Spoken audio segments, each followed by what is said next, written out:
ගමු අපි කතා කරගෙන ස්නායු පද්ධතියේ මධ්‍ය ස්නායු පද්ධතිය කියන කොටස අවසන් කරලා පර්යන්ත ස්නායු පද්ධතිය කියන කොටස තමයි අපිට කතා කරන්න දෙන්නේ. දා පාඩමට එන්න බැරි වුණා ඉන්න නිසා මම ඉක්මනටම මධ්‍ය ස්නායු පද්ධතිය කියන්නේ මොකද්ද පර්යන්ත ස්නායු පද්ධතිය කියන්නේ මොකද්ද කියලා මම පැහැදිලි කරලා දෙන්න ඉක්මනටම. හරි. එතකොට ස්නායු පද්ධතිය කියලා කිව්ව අපේ බොහෝ වෙලාවට අපේ දේහයේ තියෙන වැඩ කටයුතු පාලනය කරන්න උදව් කරන පද්ධතිය තමයි බොහෝ වෙලාවට මේ ස්නායු පද්ධතිය. එහෙනම් අපේ හැසිරීම චලන මේ ගොඩක් දේවල්. හරි? අපි හිතන පතන විදිහ ඒ ඔක්කොම ගොඩක් දේවල් පාලනය කරන හෘද ස්පන්දනය, ශ්වසනය මේ හැමදේම පාලනය කරන පද්ධතිය තමයි ස්නායු පද්ධතිය කියලා කියන්නේ. එතකොට මේ හැමදේම පාලනය කරන්න ප්‍රධාන වශයෙන් හරි? හැමදේම පාලනය කරන්න ප්‍රධාන වශයෙන් ඉන්නවා දෙන්නේ. කවුද දෙන්නා? මතක කෙනෙක් කියන්න බලන්න. කවුද දෙන්නා?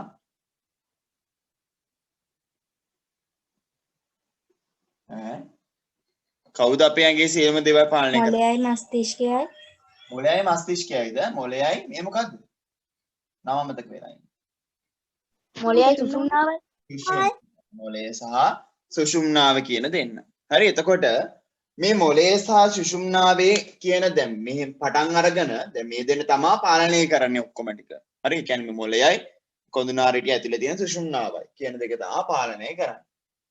හරි එයාලා පාලනය කරද්දී යාළගේ පණිවිඩ අරගෙන යන්න හරි මෙහෙම ඒකෙන් පටන් අරගෙන එහෙම ස්නායු අපේ ඇඟ පුරා දුවනවා. වයර් වගේ ස්නායු අපේ ඇඟ පුරා දුවනවා මේ දෙන්නගෙන්ම පටන් අරගෙන. හරි එතකොට මේ මොළය දැන් ස්නායු පද්ධතිය කියලා කියන්නේ මේ ඔක්කොම මේ තියෙන වටේ තියෙන වයර් ටිකයි මේ මැද තියෙන යුනිට් එකයි ඔක්කොම මැද තියෙන ඒකකයයි ඔක්කොම. ඒ කියන්නේ මොළයයි සුෂුම්නාවයි කියන ඔක්කොමයි මේ වටේ තියෙන කෙදී ඔක්කොමනේ. හොඳයි. එතකොට අපි මේ මැද තියෙන ඒකකයට ඒ කියන්නේ මේ ශ්වසන ස්නායු පද්ධතියේ මැදින් තියෙන කොටසට අපි කියනවා මධ්‍යස්ථයේ තියෙන කොටසනේ මේ මධ්‍යස්ථයේ තියෙන කොටසට අපි කියනවා මධ්‍ය ස්නායු පද්ධතිය කියලා. හරි ඒත් එක්කම මධ්‍ය ස්නායු පද්ධතියේ වටේට තියෙන කෙඳි ටිකට අපි කියනවා මොන ස්නායු පද්ධතියද? පර්යන්ත ස්නායු පද්ධතිය කියලා. හරි පර්යන්ත ස්නායු පද්ධතිය වටේ තියෙන කෙඳි ටික. එතකොට අපි අද කතා කරන්නේ වටේ තියෙන කෙඳි ටික ගැන. හරි වටේ තියෙන කෙඳි ටික ගැන තමයි අපි කතා කරන්නේ. එතකොට මම ඔයාලට එදා කිව්ව විදිහටම හරි මේ කෙඳි වර්ග දෙකකට කොටස් දෙකකට පැහැදිලි වශයෙන් බෙදන්න පුළුවන්. මොනවද බෙදන්න පුළුවන් කොටස් දෙක? ඒක තමයි මොළයෙන් හටගන්න මේ කෙඳි කියලා කියන්නේ බෑ. මොළයෙන් හටගන්න ස්නායු. මෙන්න මේවා. මොළයෙන් හටගන්න ස්නායු ටික. අනිත් ඒවා අපි බෙදන්න පුළුවන් සුෂුම්නාවෙන් හටගන්න ස්නායු ටික. මතක කෙනෙක් කියන්න බලන්න මොළයෙන් හටගන්න මේ ස්නායු වලට මොළයෙන් හටගන්න මෙන්න මේ ස්නායු වලට කියන නම මොකක්ද? මේ ටිකට කපාල ස්නායු. කපාල ස්නායු කියලා කියනවා. හරි. ඊට පස්සේ සුෂුම්නාවෙන් පටන් ගන්න මෙයාලට මොකක්ද අපි කියන්නේ? සුෂුම්නා ස්නායු. සුෂුම්නා ස්නායු කියලා කියනවා. එතකොට කපාල ස්නායු සහ සුෂුම්නා ස්නායු කියලා අපිට මේ පර්යන්ත ස්නායු පද්ධතිය පැහැදිලිවම කොටස් දෙකකට බෙදන්න පුළුවන්. හරි. එතකොට මොළයෙන් හටගන්න ස්නායු වලට කියනවා අපි කපාල ස්නායු. ඊපස් සුෂුම්නාවෙන් හටගන්න ඒවාට කියනවා අපි පර්යන්ත නෙමෙයි සුෂුම්නා ස්නායු කියලා. මොනවාද මේ වගේ කාර්යය? මොනවද මෙයාලා කරන්නේ? හරි. මොනවද මෙයාලා කරන දේවල්? හරිද? කරන දේවල් මෙන්න මේවා. එයා කරන වැඩ දෙකක් තියෙනවා. හරි. මෙයා කරන වැඩ දෙකක් තියෙනවා. අපි හිතමු. හරිද? ඔන්න අපි මෙහෙම හිතමුකෝ.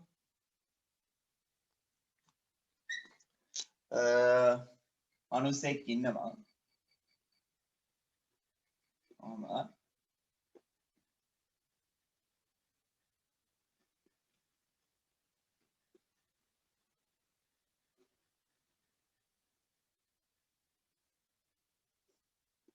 හරි මේ මිනිස්යාගේ මොළය මෙතන තියෙනවානේ මොළය කොහොම තියෙනවා කුඩා මොළය මෙතනින් තියෙනවා ඊට සුෂුම්නා ශීර්ෂකය මෙතනින් එහෙම සුෂුම්නාව විහිදලා කින් තියෙනවා. හරි එතකොට මෙයාගේ කකුල් දෙක මෙහෙම තියෙන කකුලක් නෙමෙයි අය කකුල් දෙක කොහම තියෙනවා යා ඉන්නවා හරි එතකොට හිතන්න අත් දෙකත් මෙතන මෙහෙම තියෙනවා කියලා හිතන්නකෝ හරි කප් මොනවාද පර්යන්ත ස්නායු කියලා කියන්නේ දැන් ওই විදිහට ඉන්න මිනිස්යාගේ හරි මේ මොලෙන් හටගන්න ස්නායු සහ හරි මේ කශේරුකාවෙන් හටගෙන තියෙන ස්නායු බලන්න මොනවාද මෙයාලගේ කාර්යයන් දෙක කියලා මම හැම වෙලේම අර උදාහරණෙම අරගන්නවා මේ ඉන්න කෙනාගේ හරි මේ ඉන්න කෙනා මොනවා හරි දෙයක් දකිනවා බල්ලෙක් හපන්න එනවා ඒකම දකිනවා ඔන්න ඒ පණිවිඩය මෙයා ප්‍රතිග්‍රහණය කරනවා අපේ ඇසෙන් එයාගේ ඇසෙන් ඒ කියන්නේ ප්‍රතිග්‍රාහකයකින් මොනවා හරි පණිවිඩයක් අරගන්නවා ඒ ඇස කියන ප්‍රතිග්‍රාහකයෙන් ප්‍රතිග්‍රාහක පහ කියන්න මට ඉක්මනට ප්‍රතිග්‍රාහක පහ මොනවාද ප්‍රතිග්‍රාහක පහ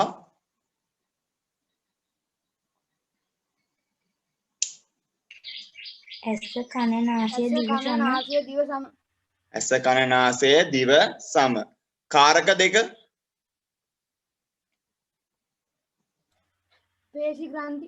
පේශී සහ ග්‍රන්ථි හරි හොඳයි එතකොට ඔන්න ඇස කන නාසය දිව සම ශරීරය කියන එකකින් ගන්න පණිවිඩය හරිද මොළයට අරගෙන මොළයට කියන්නේ මධ්‍ය ස්නායු පද්ධතිය මොළයට හෝ කශේරුකාවට කියන මේ මධ්‍ය ස්නායු පද්ධතියට අරන් යන්නේ කවුද ඒ පණිවිඩ පර්යන්ත ස්නායු වලින් ඊට පස්සේ ඔන්න පණිවිඩය අරගත්තා මධ්‍ය ස්නායු පද්ධතියෙන් තේරුම් අරගෙන ඔහොම ගිහිල්ලා ඊට පස්සේ වැඩ කරන්න ඕන තැනට අතේ තියෙන පේශී කියන කාරකයට මධ්‍ය ස්නායු පද්ධතිය නම් පණිවිඩ දෙන්නේ කවුද පර්යන්ත ස්නායු පද්ධතිය. ඒකට යා කරන වැඩ දෙකයි. එකක් තමයි ප්‍රතිග්‍රාහකයේ ඉඳන් මධ්‍ය ස්නායු පද්ධතියට පණිවිඩ සම්ප්‍රේෂණය කරන එක. අනිත් එක මධ්‍ය ස්නායු පද්ධතියේ ඉඳන් කාරකයට පණිවිඩය සම්ප්‍රේෂණය කරන එක. ඔන්න ඒ කියන ක්‍රම දෙකෙන් එකට තමයි මෙයා ක්‍රම දෙක තමයි මේ දේවල් දෙක තමයි මෙයාගේ කාර්යය වෙන්නේ. එකක් මොකද්ද? ප්‍රතිග්‍රාහකයේ සිට මධ්‍ය ස්නායු පද්ධතියට මොළයට හෝ සුෂුම්නාවට පණිවිඩ ලබා දෙන එක. ප්‍රතිග්‍රාහකයේ සිට මධ්‍ය ස්නායු පද්ධතිය. අනිත් එක මධ්‍ය ස්නායු පද්ධතියේ සිට කාරකයට පණිවිඩ ගමන් කරවන එක. හරිද? ඕක අපිට තව විදිහට කියන්න පුළුවන්. මෙයාට හයියෙන් ගැහුවා කියන්නකො එයාගේ අතට. හයියෙන් ගැහුවාම අතට ඔන්න පණිවිඩය ගැහුවා කියන පණිවිඩය ඒ වෙලාවේ අතට ගැහුවා කියන පණිවිඩය අරගන්න කවුද? සම කියන ප්‍රතිග්‍රාහකයේ ඉඳන් මධ්‍ය ස්නායු පද්ධතියට ගියා. අනිත් පැත්තට ගහන්න කියලා ආයතන පණිවිඩය වෙනවනම් හරි. ආයතන පණිවිඩය වෙනවනම් ඔන්න මධ්‍ය ස්නායු පද්ධතිය ඉඳන් කාරකයේ වෙතට පණිවිඩය යවුවා. මේ වචන දෙක හරියට තේරුම් අරන් ඉන්න ඕනේ. ප්‍රතිග්‍රාහකය කියන්නේ කාරකය කියන්නේ මොකක්ද? ප්‍රතිග්‍රාහකය කියන්නේ පණිවිඩ ගන්න කෙනා, කාරකය කියන්නේ පණිවිඩ අනුව වැඩ කරන කෙනා. එතකොට මෙයාගේ කාර්යය මොකද්ද? ප්‍රතිග්‍රාහකයේ ඉඳන් මධ්‍ය ස්නායු පද්ධතිය පණිවිඩ අරන් යන එක. මධ්‍ය ස්නායු පද්ධතිය ඉඳන් කාරකයේ වෙතට පණිවිඩ සම්ප්‍රේෂණය කරන එක. මේ දෙක තමයි මෙයාගේ කාර්යයන් එන්නේ. පර්යන්ත ස්නායු පද්ධතිය ගැන මහා ලොකුට අපිට කතා කරන්න දේවල් දෙකක් නැහැ. ඒ දෙන අපිට තියෙන්නේ. හරි. හොඳයි. ඊට පස්සේ ඔයාලට කියනවා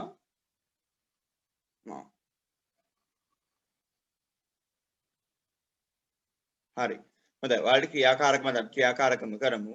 මාතෘකාව දාගන්න ඉස්සලා පර්යන්ත ස්නායු පද්ධතිය කියලා. පර්යන්ත ස්නායු පද්ධතිය.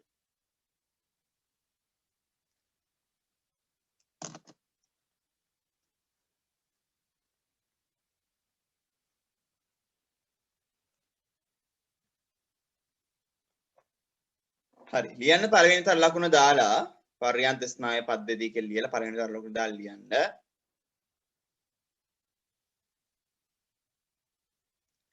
පර්යන්ත ස්නායු පද්ධතිය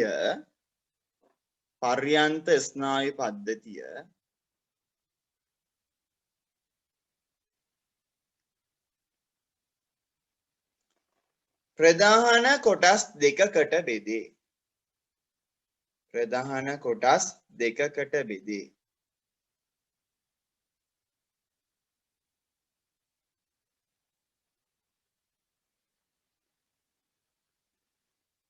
ප්‍රධාන කොටස් දෙකකට බෙදේ. එක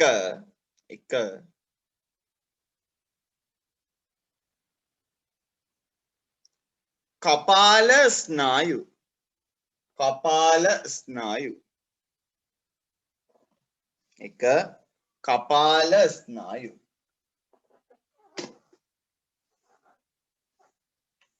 කෙටිරක් දාලා ලියන්න කපාල ස්නායු කියන එකෙන්. කපාල ස්නායු කියන එක ඉස්සරහින් කෙටිරක් දාලා ලියන්න. මොළයෙන් හටගන්නා ස්නායු. මොළයෙන් හටගන්නා ස්නායු.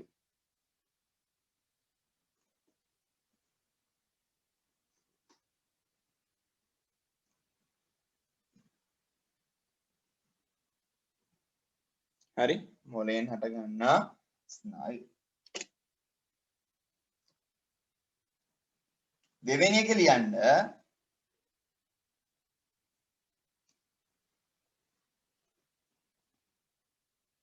දෙවෙනි එක ලියන්න. සුෂුම්නා ස්නායු. සුෂුම්නා ස්නායු.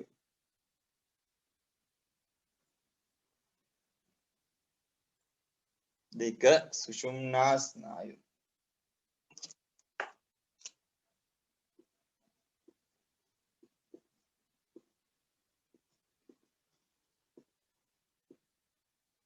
හරි ඒක ඉස්සරහින් ඉදිරියට දාලා ලියන්න. සුෂුම්නාවෙන් හටගන්නා ස්නායු. සුෂුම්නාවෙන් හටගන්නා ස්නායු.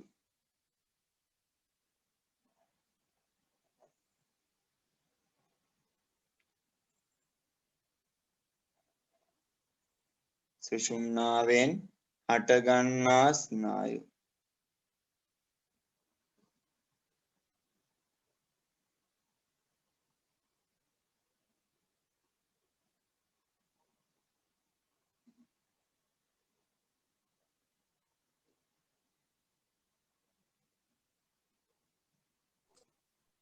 හරි ඊට පස්සේ ලියන්න ඊළඟට ලකුණු දාලා ලියන්න. කපාල ස්නායු 12ක් සහ කපාල ස්නායු යුගල් 12ක් සහ කපාල ස්නායු යුගල් 12ක් සහ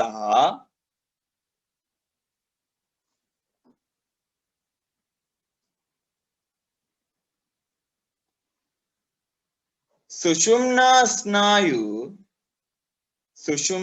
ස්නායු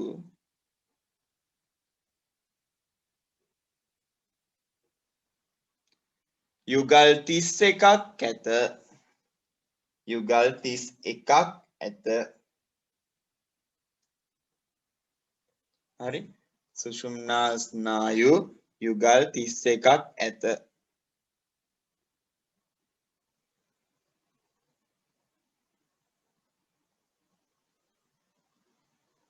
හරි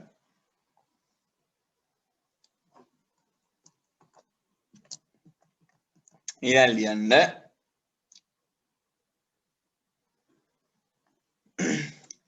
පර්යන්ත ස්නායු පද්ධතියේ කාර්යය. පර්යන්ත ස්නායු පද්ධතියේ කාර්යය.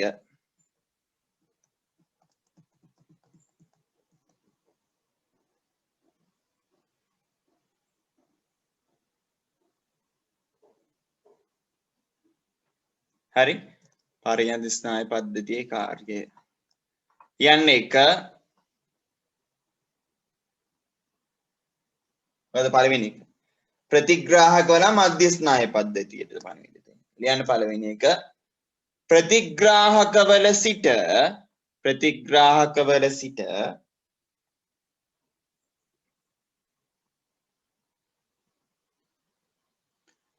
මධ්‍ය ස්නායු පද්ධතියට.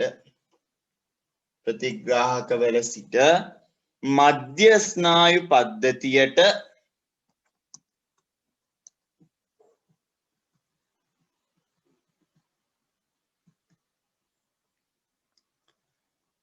පණිවිඩ සම්ප්‍රේෂණය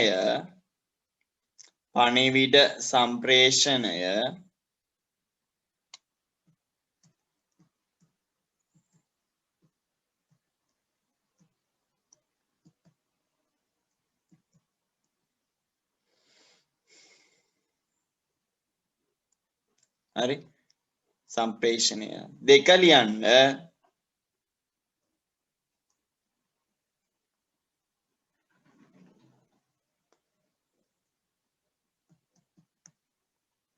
මධ්‍ය ස්නායු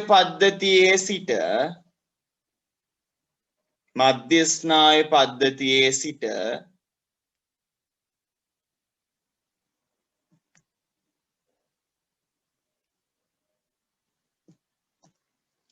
කාරක වෙත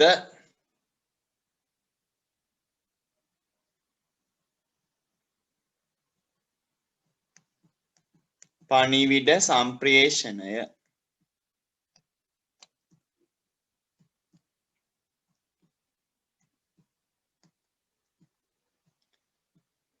හරි පණිවිඩ සම්ප්‍රේෂණය හොඳයි හැමෝම ඉක්මනටම සෙන්ටිමීටර් 30 කියන්නේ අඩියක් දිග රූලක් හොයාගන්න ඉක්මන දිග අඩි රූලක් වෙනට ඔයාලගේ අඩි රූල හරි බිඳුව මෙතන තියෙන උඩ මෙහෙම නෙමෙයි බිඳුව පල්ලෙහා තියෙන මෙහෙම තියාගෙන හරි මෙහෙම යටින් අත තියාගෙන අඩි රූල අල්ල ගන්න බලන්න හරි අපි අතාරින්න යන්නේ රූල හරි මෙහෙම තියාගෙන අඩි මෙහෙම අතාරින්න අතාරලා මෙහෙම අපි අල්ල ගන්නවනේ තැනකින් මෙහෙම අපි අඩි රූල අතාරුණාම මෙහෙම හරියට මෙතනින් තියාගන්න හරි මෙහෙම හරි එහෙම අල්ල ගන්නවනේ තැනකින් අන්නේ අල්ල ගන්න තැන අල්ලගත්තයින් පස්සේ මේ අල්ල ගන්න තැන මෙතන ඉලක්කම කීයද කියලා බලන්න සෙන්ටිමීටර වලින් අගල් වලින් එහෙම කියන්නේ සෙන්ටිමීටර වලින් කීයද බලන්න එහෙම අපි අල්ලගත්ත බිඳුව පල්ලෙහාට තියෙන තියලා ඊට පස්සේ මත ඇරලා කොච්චර මෙතනින් නතර වෙන තැන පාඨාංකය කීයද කියලා බලන්න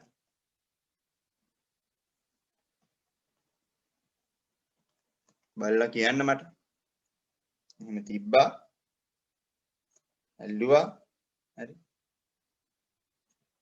පාඨාංකේ කීයද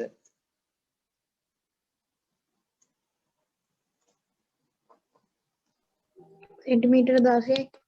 සෙන්ටිමීටර 16යි චරිත්ගේ සෙන්ටිමීටර 15යි. ඔව් නේ චරිත්ගේ කීයද සෙන්ටිමීටර් 16යි. ආයි කවුද කිව්වේ ආයි කවුද කිව්වේ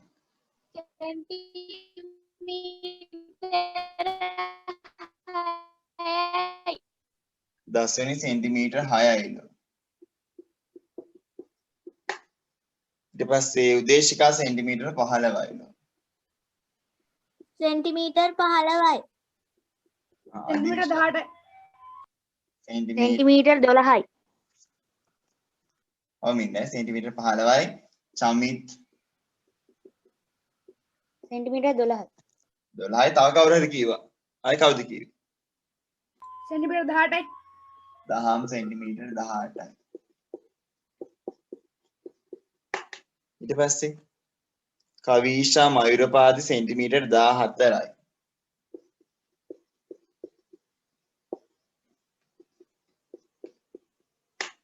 හරි ඊට පස්සේ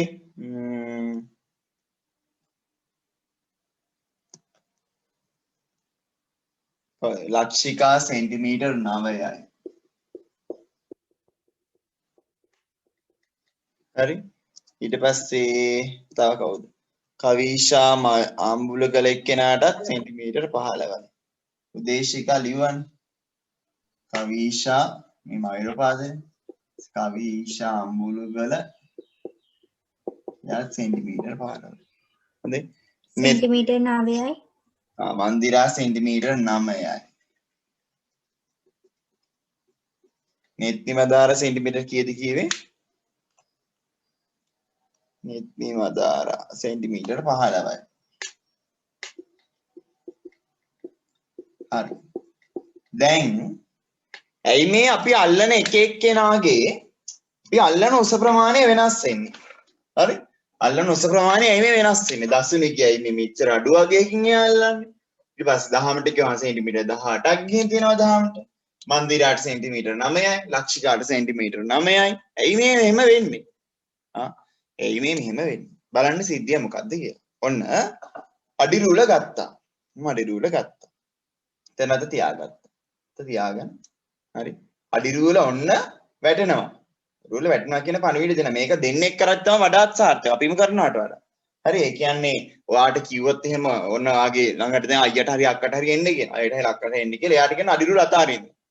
හරි. අඩි රූල අතාරින්න කියලා. එයා අතාරිනත් එක්ක අපි එහෙම අල්ලනවා. හරි.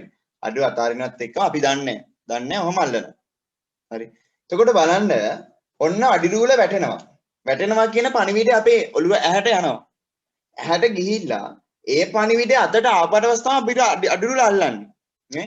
මේ වැටෙනවා කියලා ඇහෙන් දැක්කහම ඒ දකින්න පණිවිඩය මෙහෙම යනවා කොහෙටද? මොළයට ගිහිල්ලා කශේරිකාවට ගිහිල්ලා ඒ ස්නායු දිගේ ඔන්න අතට එනවා. අතට ආවට පස්සේ තමයි අපි අඩි රූල අල්ලන්නේ. එතකොට මෙහෙම ওই පණිවිඩය ගිහිල්ලා එන්නේ යම්කිසි කාලයක් යනවනේ.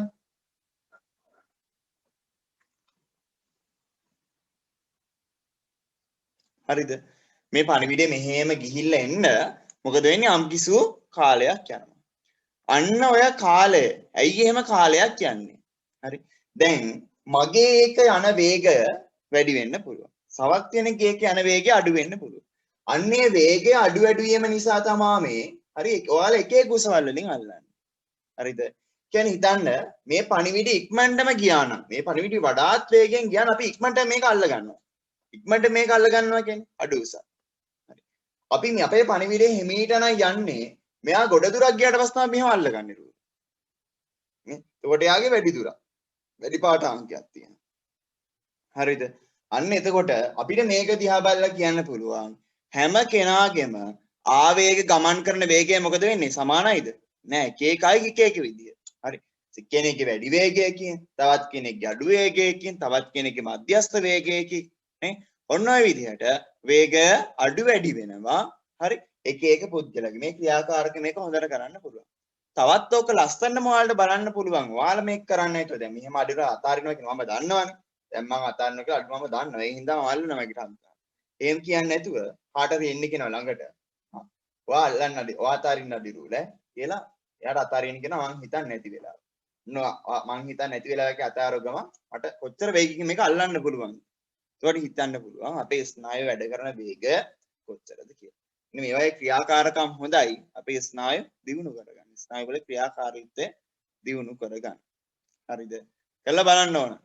චමිත අයියා ඉන්නවා මන් දැනුවත්. කවිෂට අයියා ඉන්නවා, ගයේෂට අක්කා ඉන්නවා, මෙති මදාරට අක්කා ඉන්නවා, නිර්මලීට මල්ලි ඉන්නවා. හරි? මම දන්න අය එච්චරයිනේ. හරිද? මන්දිරාලා රූපය අඳුරන මන්දිරාය ගෙවල් කවුද ඉන්නේ කියලා අඳුරන.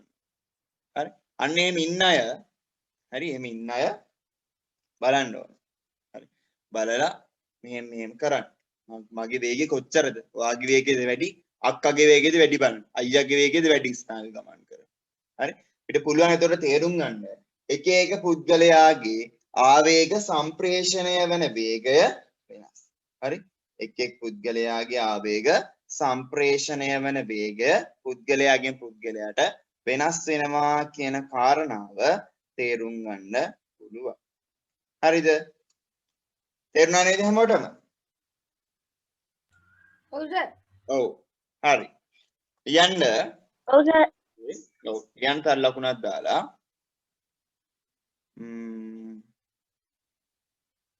හරි අපි මෙහෙම ලියමුකෝ. හරි. ලියන්න තර ලකුණක් දාලා පහත රූපයේ පරිදි පහත රූපයේ පරිදි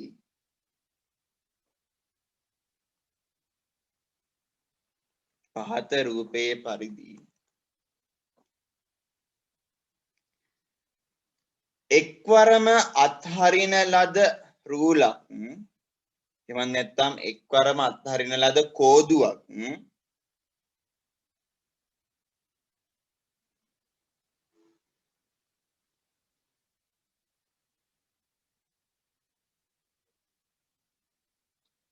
අල්ලා ගැනීමේදී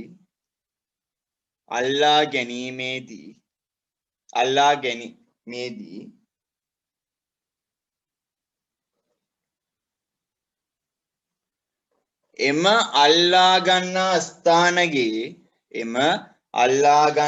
ස්ථානගේ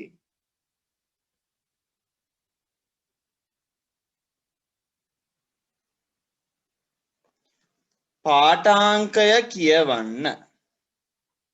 පාඨාංකය කියවන්න. හරි. පාඨාංකය කියවන්න. ඉඳ තියන්නකො ළමයි 9 10 රූපය. කියන්නේ පිටු අංකය. හරි. පිටු අංකය කීයද? පිටු අංකය 10 9 10 රූපය අඳින්න ඉඩ තියලා ලියන්න.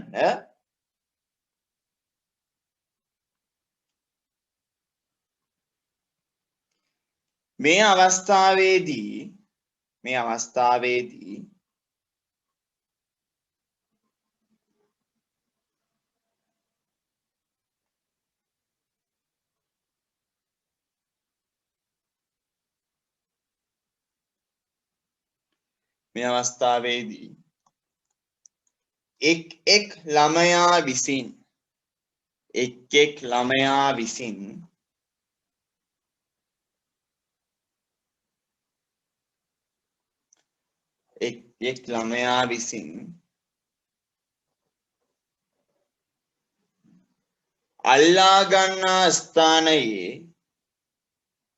එක් ළමයා විසින් අල්ලා ගන්නා ස්ථානයේ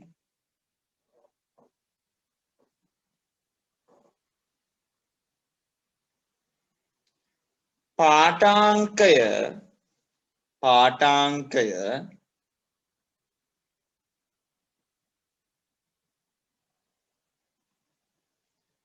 වෙනස් බව පෙනේ.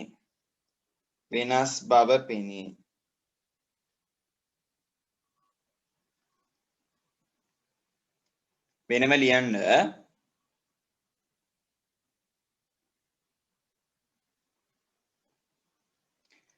එයට හේතුව වන්නේ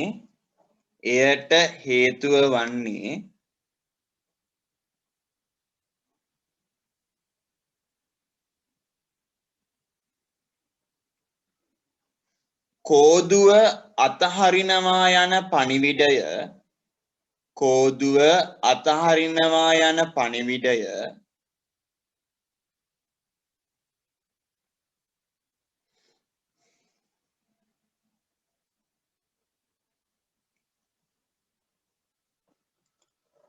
ඇසෙන් ලබාගෙන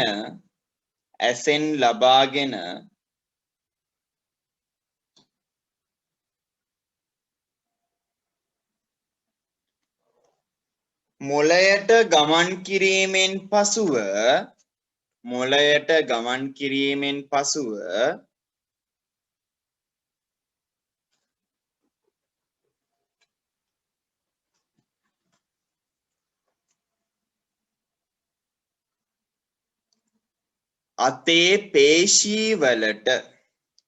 අතේ පේශීවලට ඒ ඡේදය අය කියන්නකෝ. එයට හේතුව වන්නේ කෝදුව අතහැරෙනවා යන පණිවිඩය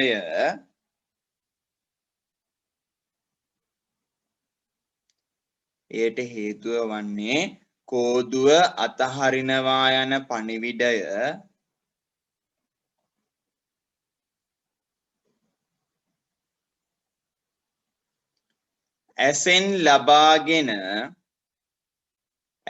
ලබාගෙන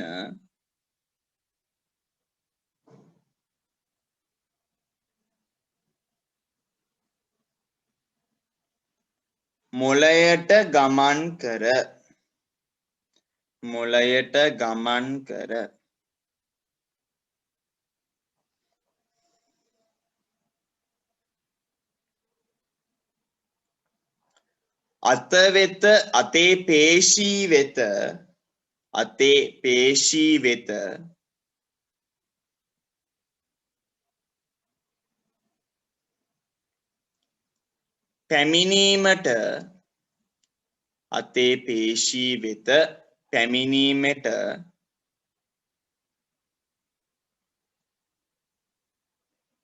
අතේ පේශී වෙත පැමිණීමට යම් කාලයක් ගත වීමයි.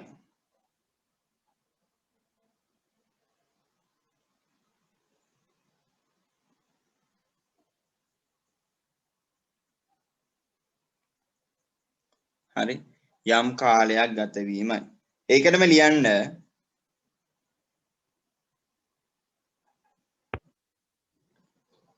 ආවේග සම්ප්‍රේෂණය වන. ඒකටම ලියන්න ආවේග සම්ප්‍රේෂණය වන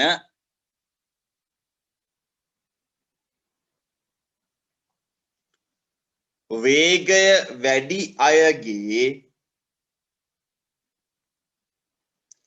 ආවේග සම්ප්‍රේෂණය වන වේගය වැඩි අයගේ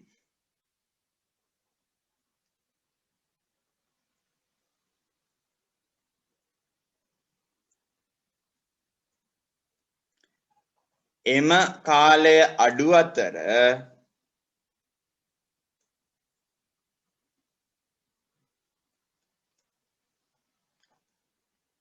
ආවේග සම්ප්‍රේෂණ වේගය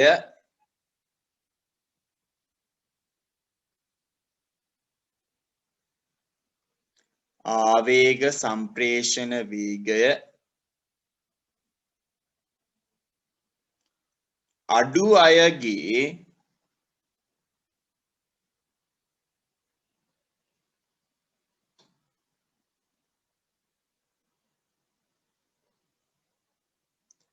එම කාලය වැඩිය.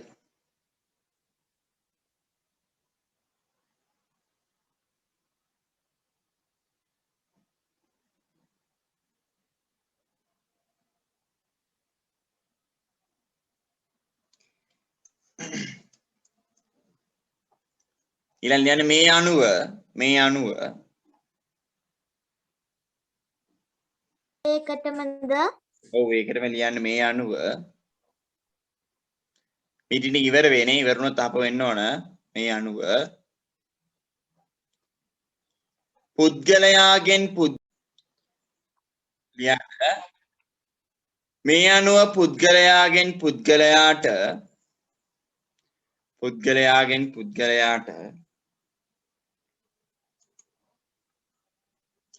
ආවේග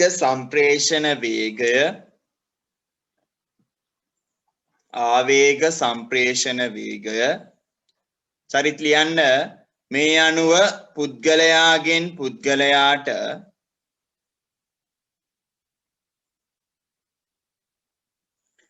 ආවේග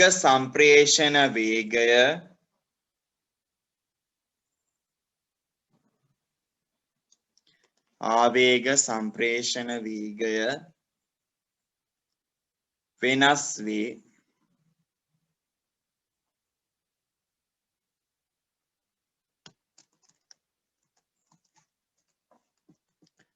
හොඳයි බලන්න ඊට පස්සේ තියෙනවා ඔයාලට ශ්වසන පද්ධති ආරක්ෂා කරගන්න ඕන ක්‍රම.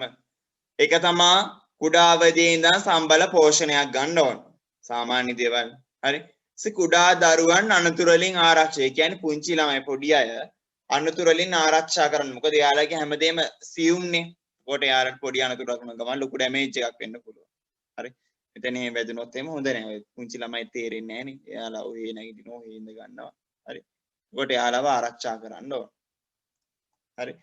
ඊට පස්සේ ගර්භණී සමයේදී මව නිසි පෝෂණයක් ලබා ගැනීම මගින් දරුවාගේ කායික මෙන්ම මානසික වර්ධනය පිළිබඳ සැලකිලිමත් වීම. කියන්නේ බබා හම්බෙන්න යන කාලේ අම්මා හොඳට කාලා බීලා නිසි පෝෂණයක් අරගන්න ඕන. ඊට පස්සේ නිසි ක්‍රීඩා හා ව්‍යායාම කිරීම බරක් කෙසීම එදිනෙදා ජීවිතයේදී ක්‍රියාකාරකම් වලදී නිවැරදි ඉරියව් පිහිටීමට වගවලා ගැනීම. කියන්නේ තල්ලු කරද්දී බර උස්සද්දී හරි විදිහට උස්සන්න කියලා කියන. බලන්න මේ 11 රූපේ තියෙන ඇයි එහෙම කරන්න කියලා කියන්නේ. එතකොට බැරි වෙලාවත් මේ කශේරුකාවේ තියෙන අස්තියක් එහාට මෙහාට වුණා කියලා. එතකොට එතන කෙලින්ම එතන ස්නායු වලට බලපාන. ස්නායු ඇම්බරෙන්න පුළුවන්, පොඩි වෙන්න පුළුවන්. හරි. එහෙම කියන්නේ ස්නායු වලට බාධාවක් එන්න පුළුවන්, ඩැමේජ් වෙන්න පුළුවන්. හරි පරිස්සම් වෙන්න අපි ඔය එක වැඩ කරද්දී. මොන හරි දෙයක් උස්සද්දී වුණත් හරි පරිස්සම් වෙනවනම් හරියට උස්සාවේ නැත්නම් මේ අතේ තියෙන ස්නායු වලට හානි වෙන්න පුළුවන්. ඒ වැදෙන්න පුළුවන්. හරි. ඒ වගේ දේවල් කරද්දී හරි ඉරියව් වල ඉන්න ඕන. ඊට පස්සේ මානසික ආතතිය වැනි තත්ත්වයන් පාලනය කර ගැනීම. කියන්නේ ඔළුවට මානසික ආතතිය කියන්නේ මොකක්ද දන්නවද? ස්ට්‍රෙස් කියලා අපි කියන්නේ. ලොකු පීඩනයක් තිබ්බාම. ඒ වගේ දේවල් පාලනය කරගන්න ඕන. ඊට පස්සේ අධික ලෙස නිදි වැරීමෙන් වැළකීම. ගොඩක් නිදි මරන්න හොඳ නැහැ. ගොඩක් නිදි මරන්න හොඳ නැහැ. පුළුවන් තරම් දහල් කාලයේදී වැඩ කරලා රාත්‍රී කාලයේදී හොඳ නිින්දක් ලබන්න ඕන. හරි. බුද්ධි වර්ධක අභ්‍යාසවල නිවෙතින් මේ කියන්නේ ඔය තියෙන ඔය රටා හොයන්න හරි කීක දේවල් ඔය තියෙන්නේ බුද්ධි වර්ධක අභ්‍යාස IQ ප්‍රශ්න කියලා අපි කියන්නේ. යන හිතලා උත්තර දෙන්න තියෙන මොලෙන් හිතලා. හරි. අන්න ඒ වගේ මොලෙන් හිතලා උත්තර දෙන්න තියෙන දේවල් කරන්න ඕන. ඒ වගේ නිරත වෙන්න ඕන. හරි. ඊට පස්සේ හදිසි අනතුරකදී කෂේරුවකට හානියක් තියෙන වැඩි ඉඩකඩක් ඇති බැවින් එවැනි අවස්ථාවලදී ශරීරයේ නැවීම හා ඇදීම වලට භාජනය නොවන පරිදි තබා ගත යුතුය. අනතුරට පත්වන් එම ඉරියව්වෙම සිටියේදී ලෑල්ලක් වැනි පැතුලේ මතු පිටක් මත තබා ලෝහ රෝහල වෙත අරගෙන යන්න ඕන. ඒක ඉස්සර කාලේ ලොකුවටම පාවිච්චි කරපු එකක් මිනිස්සු. හරි. මොකද කරන්නේ මොන හරි අනතුරක් වුණාම එයාව අඹරන්න කරන්න නමන්න හිටගස්සවන්න ඒව හොඳ නැහැ. ඒ විදිහට ඒ ඉන්න විදිහට මෙයාට අනතුර වෙච්ච විදිහටම ගොඩක් වෙලාවට ලෑල්ලක් වගේ එකක් උඩ නිදි කරවලා ඒක උඩ තමයි අරගෙන යන්නේ. හරි ඔයාලට තේරෙනවා හොස්පිටල් වල මොන හරි අනතුරක් කියලා ආපු ගමන් එයා මොකද කරන්නේ? එයා ඇඳක දානවා. ඇඳක දාලා තමයි එයාට මෙහාට අරන් යන්නේ. මේ කියන්නේ එයාගේ කෂේරුකාට මොන හරි හානියක් සිද්ධ වෙන දෙක බලපාන්න පුළුවන්. ඒ කියන්නේ අපි නැමෙද්දි දිගාරෙද්දි ඒක තව විදිහට එක් විදිහට වෙනස් වෙන්න පුළුවන්. ඒ නිසා හරි පරිස්සමින් ඒවා කරන්න. ඔය තමයි අපිට ස්නායු පද්ධතිය ගැන කතා කරන්න තියෙන්නේ. ඊට පස්සේ අපි කතා කරන්න තියෙන්නේ සම ගැන. හරි. ඔයාලා ස්නායු පද්ධතිය ආරක්ෂා කර ගැනීම සඳහා ගත යුතු ක්‍රියාමාර්ග යෙදෙරිදි කෙටියෙන් ලියන්න ඔය තියෙන දේ ඔක්කොම ලියන්න ඕන නැහැ. හරි. ඒ කියන්නේ නිවැරදි ඉරියව් පවත්වා ගැනීම, අනතුරක් සිදු වූ විට මොකද්ද? ශරීරයේ ඒ ආකාරයෙන්ම තබා ලෑල්ලක තබා රැගෙන යාම. හරි. අන්න ඒ වගේ කෙටියෙන් ලියන්න දිග විස්තර ලියන්න නැතු. හොඳද? මාතෘකාව දාගන්න හැමෝම. හරි. ඔය ලියන්න ඕනේ මාතෘකාව මම දෙන්නේ. හරි. ස්නායු පද්ධතියේ ආරක්ෂාව සඳහා ස්නායු පද්ධතියේ ආරක්ෂාව සඳහා ගත හැකි ක්‍රියාමාර්ග.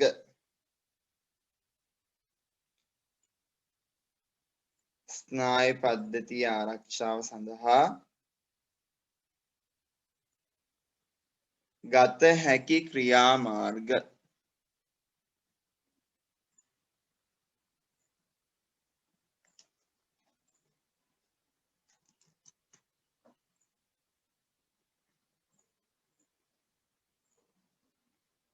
හරි.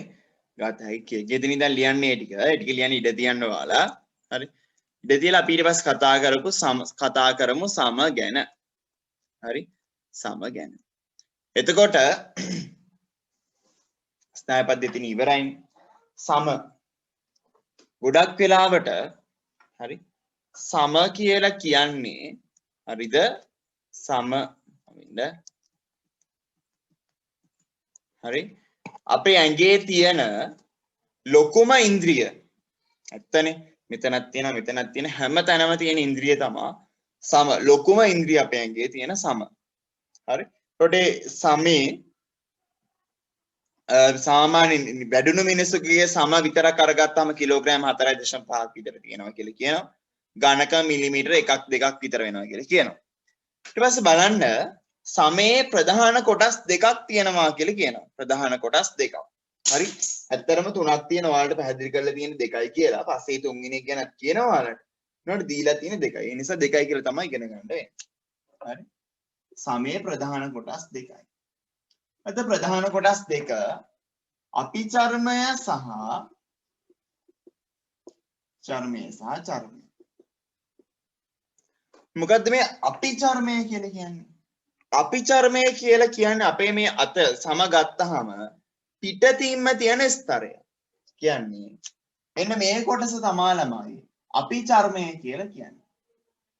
පිටතින් තියෙන කොටසට. ඊට පස්සේ අපිචර්මයට පහළින් තියෙන චර්මය. මේක අපිචර්මයට වඩා ඝනකම වැඩි. මේකට අපි කියනවා චර්මය. හරි. ඊටත් පහළින් තව කොටසක් තියෙනවා. ඒක තමයි තුන්වෙනි කොටස විදිහට කිව්වේ. ඒ කොටස ගැන ඔයාලට ඉගෙන ගන්න නෑ. හරි. මේකට අපිචර්මය කිව්වා. මැද චර්මය තිබ්බා. මේක අදස් චර්මය. පිටතින් තියෙන එක අපිචර්මය, ඇතුලෙන් තියෙන එක අදස් චර්මය, මැද්දෙන් තියෙනවා චර්මය. හරි. ඕක තමයි සමයේ ප්‍රධාන කොටස් දෙක. මේක අපිට නෑ. ඉගෙන ගන්න නැහැ. ඒකට අර දෙක විතරයි අපි කතා කරන්නේ. හරි.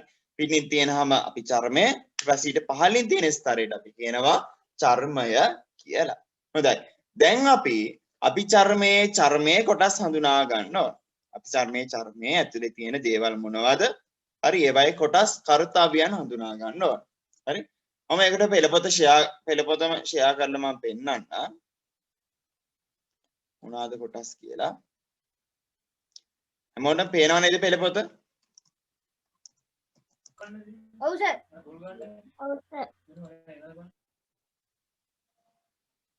ඔව් සර්. හරි.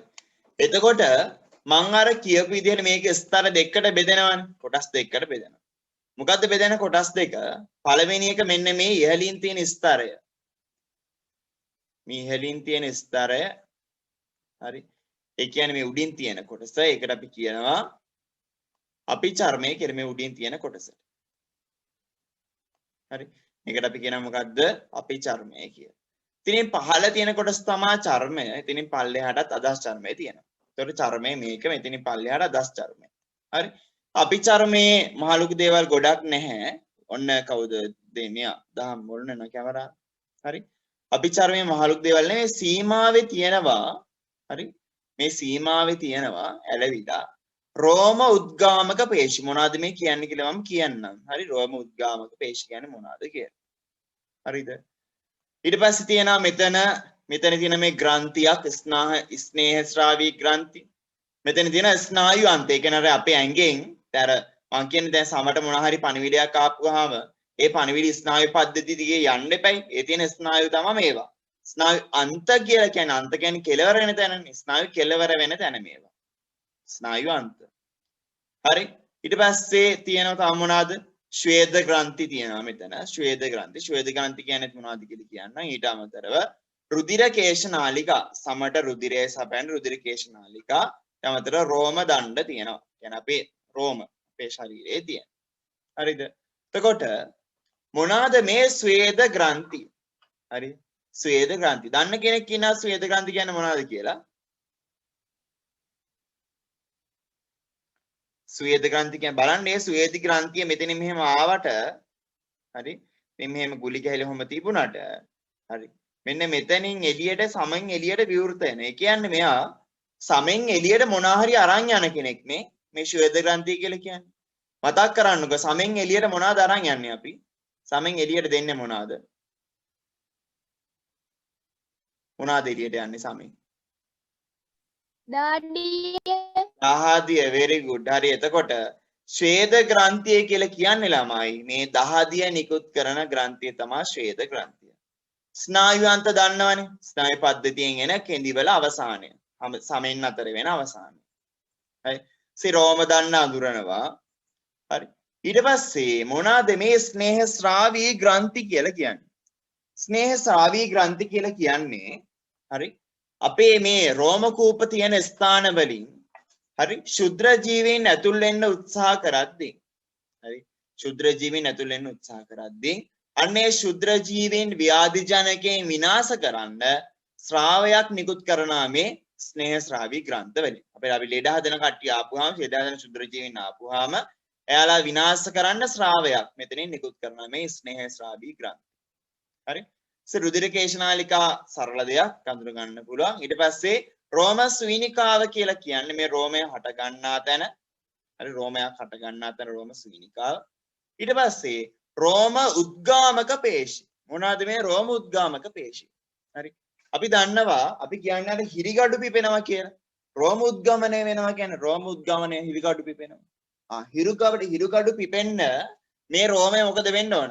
අදින්න ඕන තල්ලු කරන්න ඕන. ඒතර තමයි මෙයා කෙලින් වෙන්නේ අහප වැකිලෙන්නේ. අන්නේ අදින්නේ දික් කරන්න, බුරුල් කර ලිහිල් කරන්න, අදින්නේ ඉහිල් කරන්න. හරි.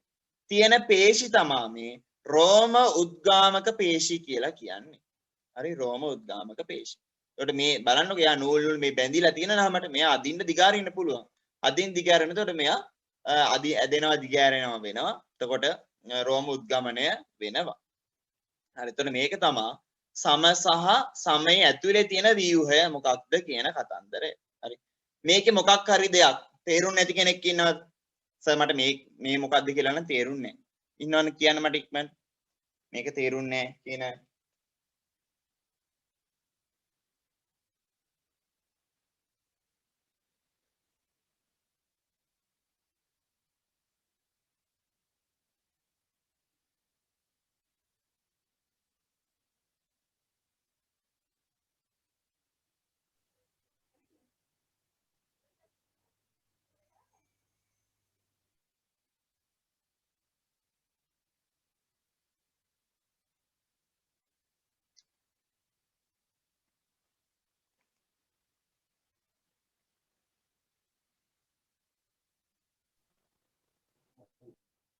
කියන්න බලන්න තේරෙන අය ඉන්නවද?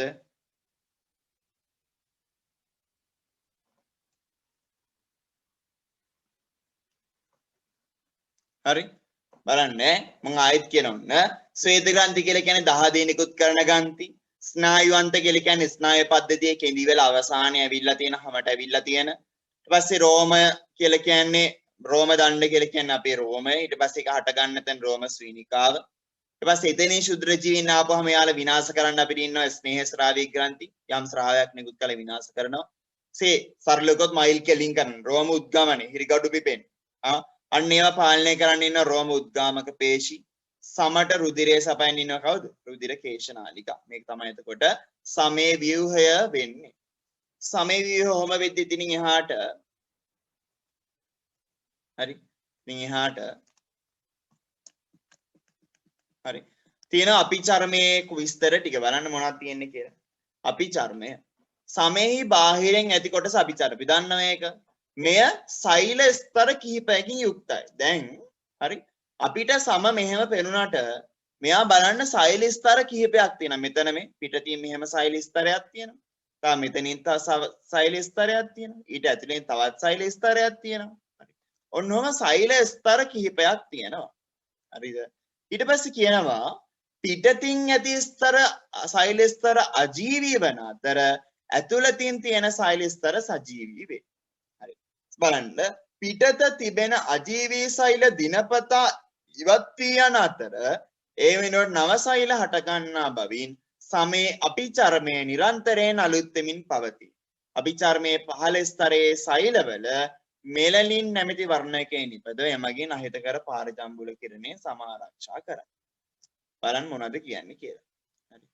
දැන් සෛල ස්තර කිහිපයකින් මේ අභිචර්මය හැදිලා තියෙනවා. තවත් මම ලොක් කරන්න පුළුවන්. ඔව්. හරි සෛල ස්තර කිහිපයකින් මේ අභිචර්මය හැදිලා තියෙනවා. ඒකට හැදිලා තියෙන මේ අභිචර්මයේ මේ පිටතින්ම තියෙන සෛල ස්තරය ඒක අජීවී. හරි.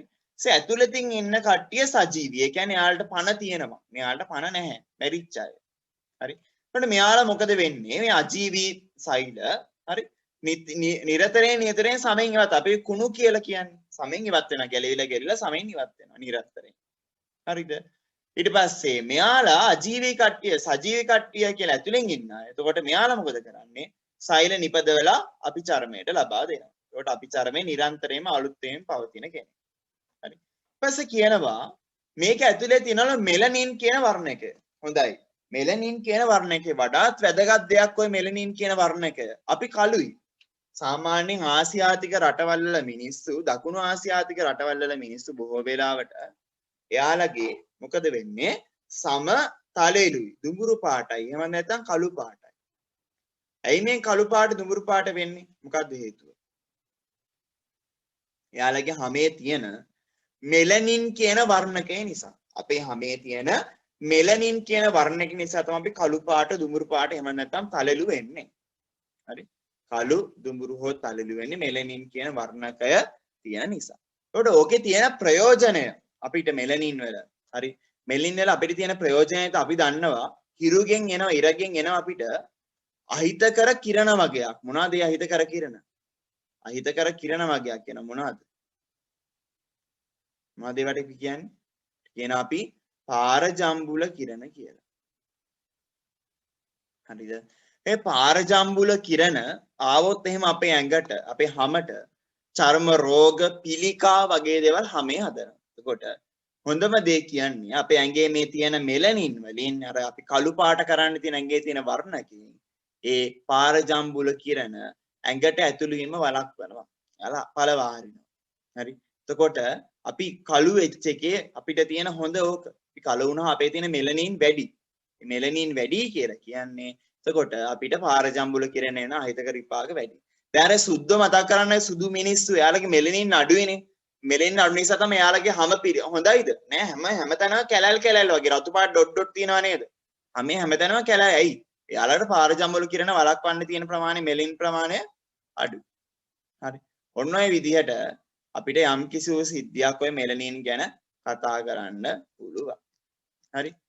හොඳයි. තේරුම් නැත්නම් කියන්න ඕනේ. මම දැන් පෙළපොතෙන් උගන්න සමහරකින් නොතේරෙනවා ඇති. ඊට පස්සේ චර්මය සමෙහි අභිචර්මයට පහළින් ඇති කොටස චර්මයයි. හරි. මේ අභිචර්මයට ඝනකමේ වැඩි චර්මය තුළ සිටි පිහිටි විහිවැලෙස රෝමසේනිකා ස්වේද ග්‍රන්ථි ස්නායු ග්‍රන්ථි පේශී ස්නායුත රුධිරකේශ නාලිකා ඒවා අපි දන්නවා. සරමන් කියපෙක මෙන්න තියෙනවා. චර්මයට ඇතුළතින් පිහිටි පටකේ අදස් චර්මය. අභිචර්මය චර්මය පහළින් මොකද්ද? අදස් චර්මය තියෙනවා කියලා කියනවා. හොඳද? පැහැදිලිද ඒ කාරණා ටික? අපැහැදිලි දැන් කියන්න මට ඉක්මනට. පැහැදිලිද? ඔව් සර්. මෙලනින් ගැන කියපු තේරුණාද? තේරුණා සර්. තේරුණා. හොඳයි. හරි. මාතෘකාව දාගන්න සම. මාතෘකාව දාගන්න සම. ගයේෂා ගයේෂාට සිග්නල් අවුලක් තියෙනවා.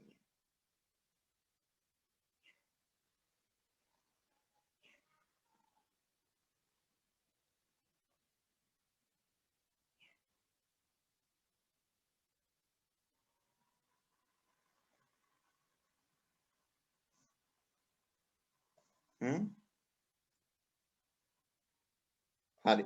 මාතෘකාව දාගන්න සම. සලාම ලියන්න. සමෙහි ප්‍රධාන කොටස් දෙකකි. සමෙහි ප්‍රධාන කොටස් දෙකකි.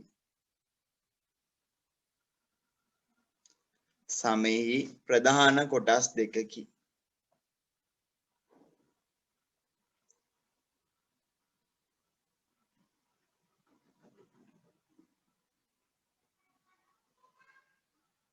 හරි. ලියන්න එක අභිචර්මය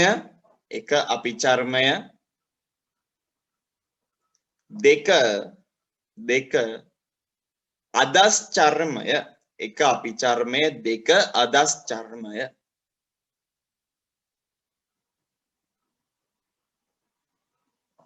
හොඳේ දෙක අදස් චර්මය රූප ටික අඳින්න ඉඩ තියන්න රූප ටික අඳින්න රූපය අඳින්න ඉඩ තියන්න පෙළ පොතේ 9-12 රූපය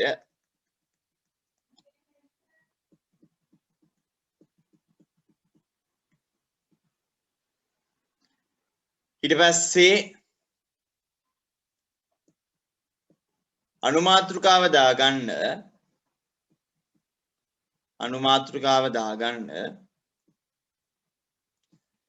අපි චර්මය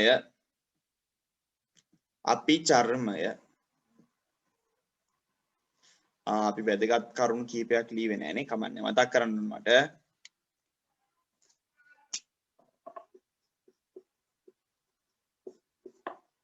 අපි චර්මය ලියන්න ස්තර කිහිපයකින් යුක්ත වේ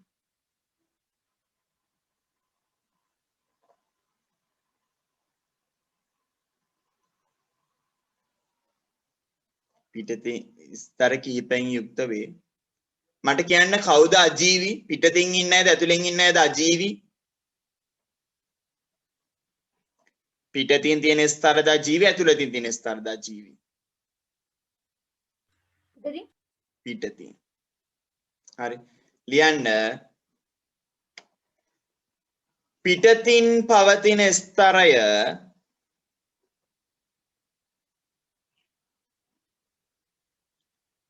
අජීවී වන අතර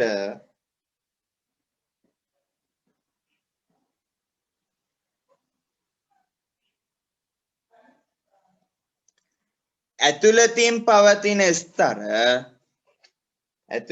පවතින ස්තර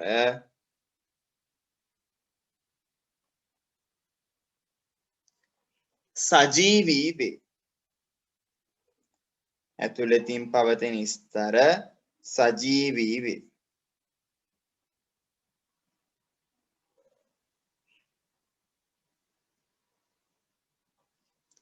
ඇතුළතින් පවතින ස්තර සජීවී වේ.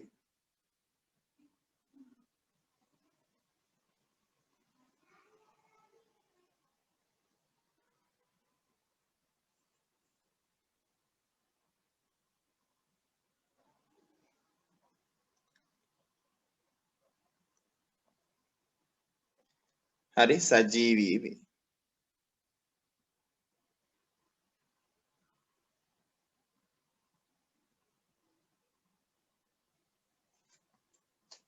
හරි ඊට පස්සේ ලියන්න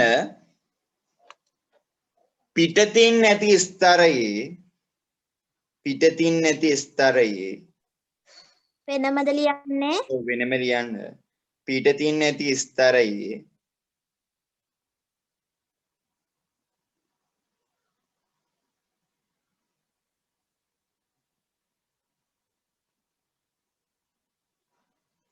පිටතින් ඇති ස්තරයේ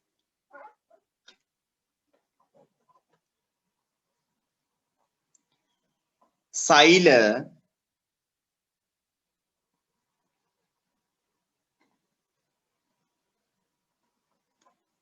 නිරන්තරයෙන් අලුත් වේ. නිරන්තරයෙන් අලුත් වේ.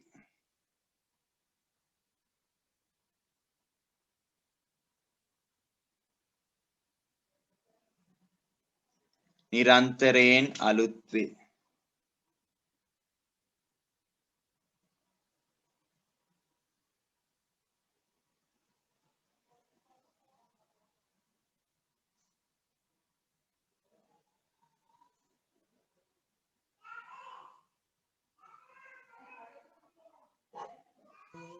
හරි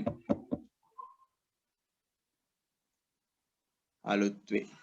ඊට පස්සේ ලියන්න ඇතුළතින් නැති ස්තරයේ තිබෙන වෙනමද? ඔව් ඇතුළතින් ඇති ස්තරයේ තිබෙන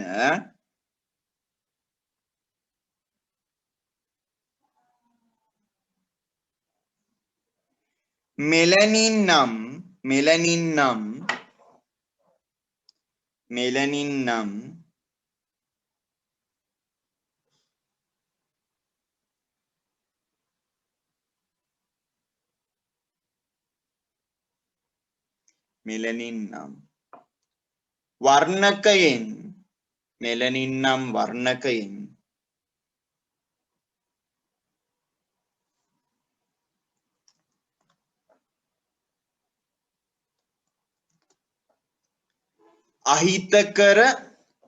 අහිතකර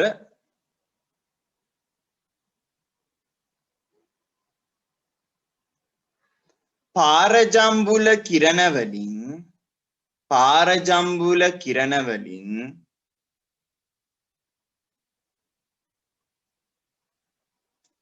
සම ආරක්ෂා කරයි. සම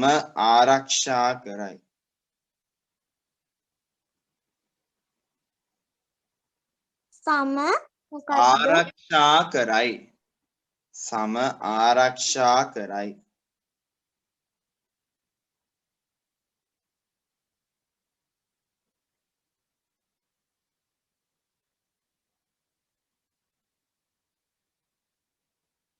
හරි සම ආරක්ෂා කරයි.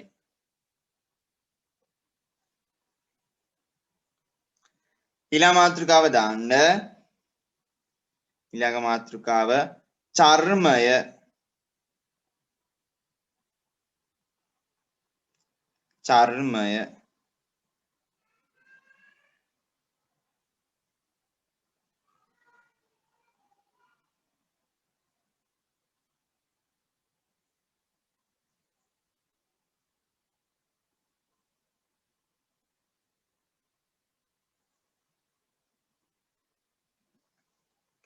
චර්මය. අයියේ මේ ඒ කියපු ටික ආපහු කියනවද? ඔය ටිකද ලිව්වේ අදේශාන්තිමේට. සම ආරක්ෂා කරයි. තම ආරක්ෂා කරයි. ඊට පස්සේ මාතෘකාව දාන්න ඕන මේ චර්මය කියලා. මාතෘකාව හරි සර්. දාන්න චර්මය. හරි. ලියන්න යටතේ ලියන්න. චර්මය යටතේ පළවෙනි තර ලකුණ. අපි චර්මයට පහලින් නැත. අපි චර්මයට පහලින් නැත. පළවෙනි තර ලකුණ.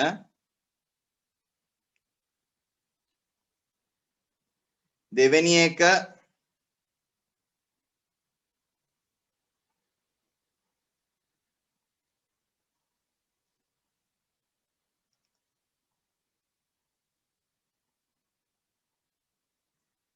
අපි චර්මයට වඩා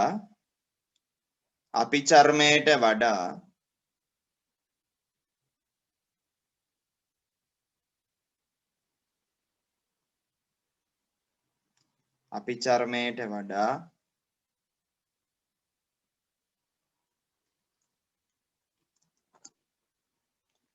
ඝනකමින් වැඩිය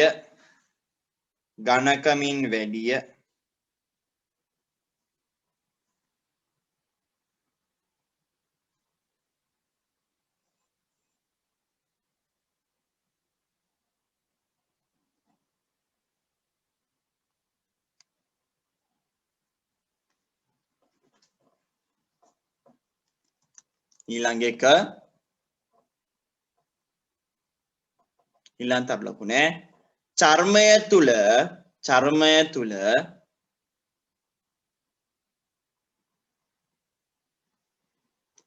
පහත ව්‍යුහ පිහිටයි. චර්මය තුල පහත ව්‍යුහ පිහිටයි.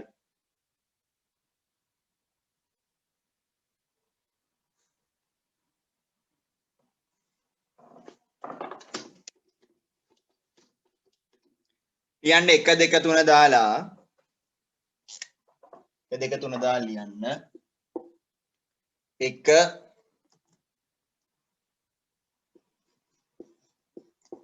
රෝම ස්වීනිකා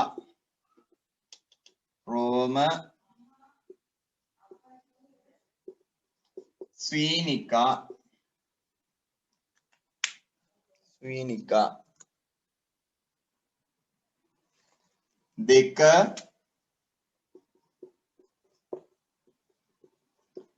ස්වේද ග්‍රන්ථි 3 ස්නේහස්රාවී ග්‍රන්ථි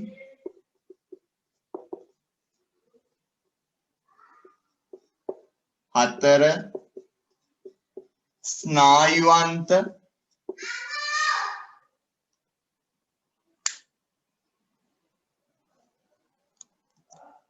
4 ස්නායුවන්ත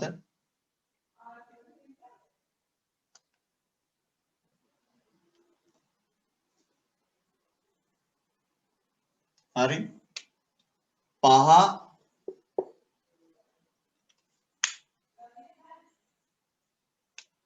රුධිර කේශනාලිකා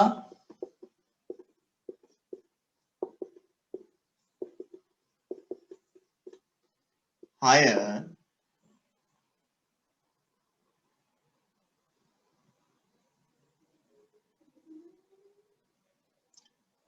රෝම උද්ගමන පේශි රෝම උද්ගාමක පේශි ඔන්න ඔය කියන 6 සම චර්මය කියන කොටස ඇතුලේ තියෙනවා.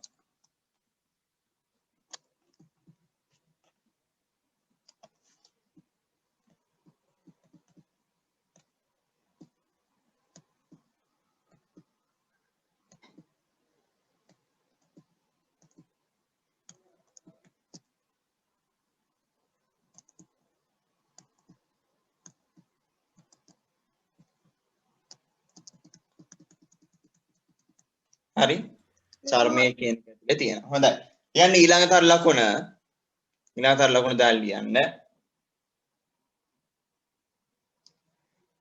චර්මයට පහලින් චර්මයට පහලින්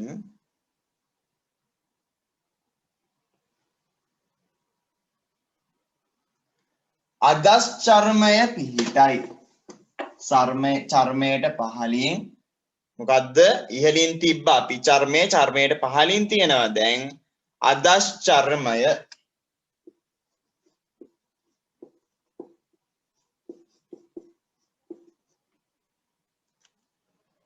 හරි අදස් චර්මයේ පිහිටයි ඊළඟට ලකුණු දාලා ලියන්න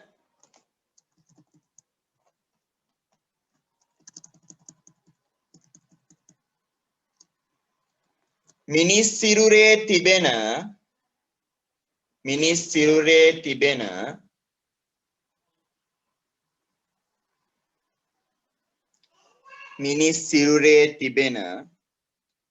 විශාලතම ඉන්ද්‍රිය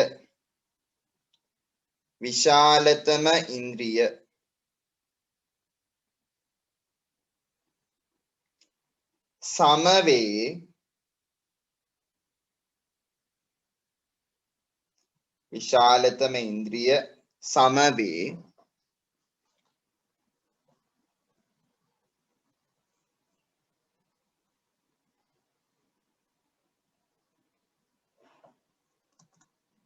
ඒකටම ලියන්න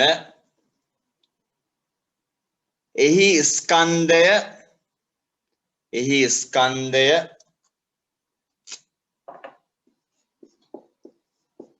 කිලෝග්‍රෑම් 4.5ක් පමණ වන අතර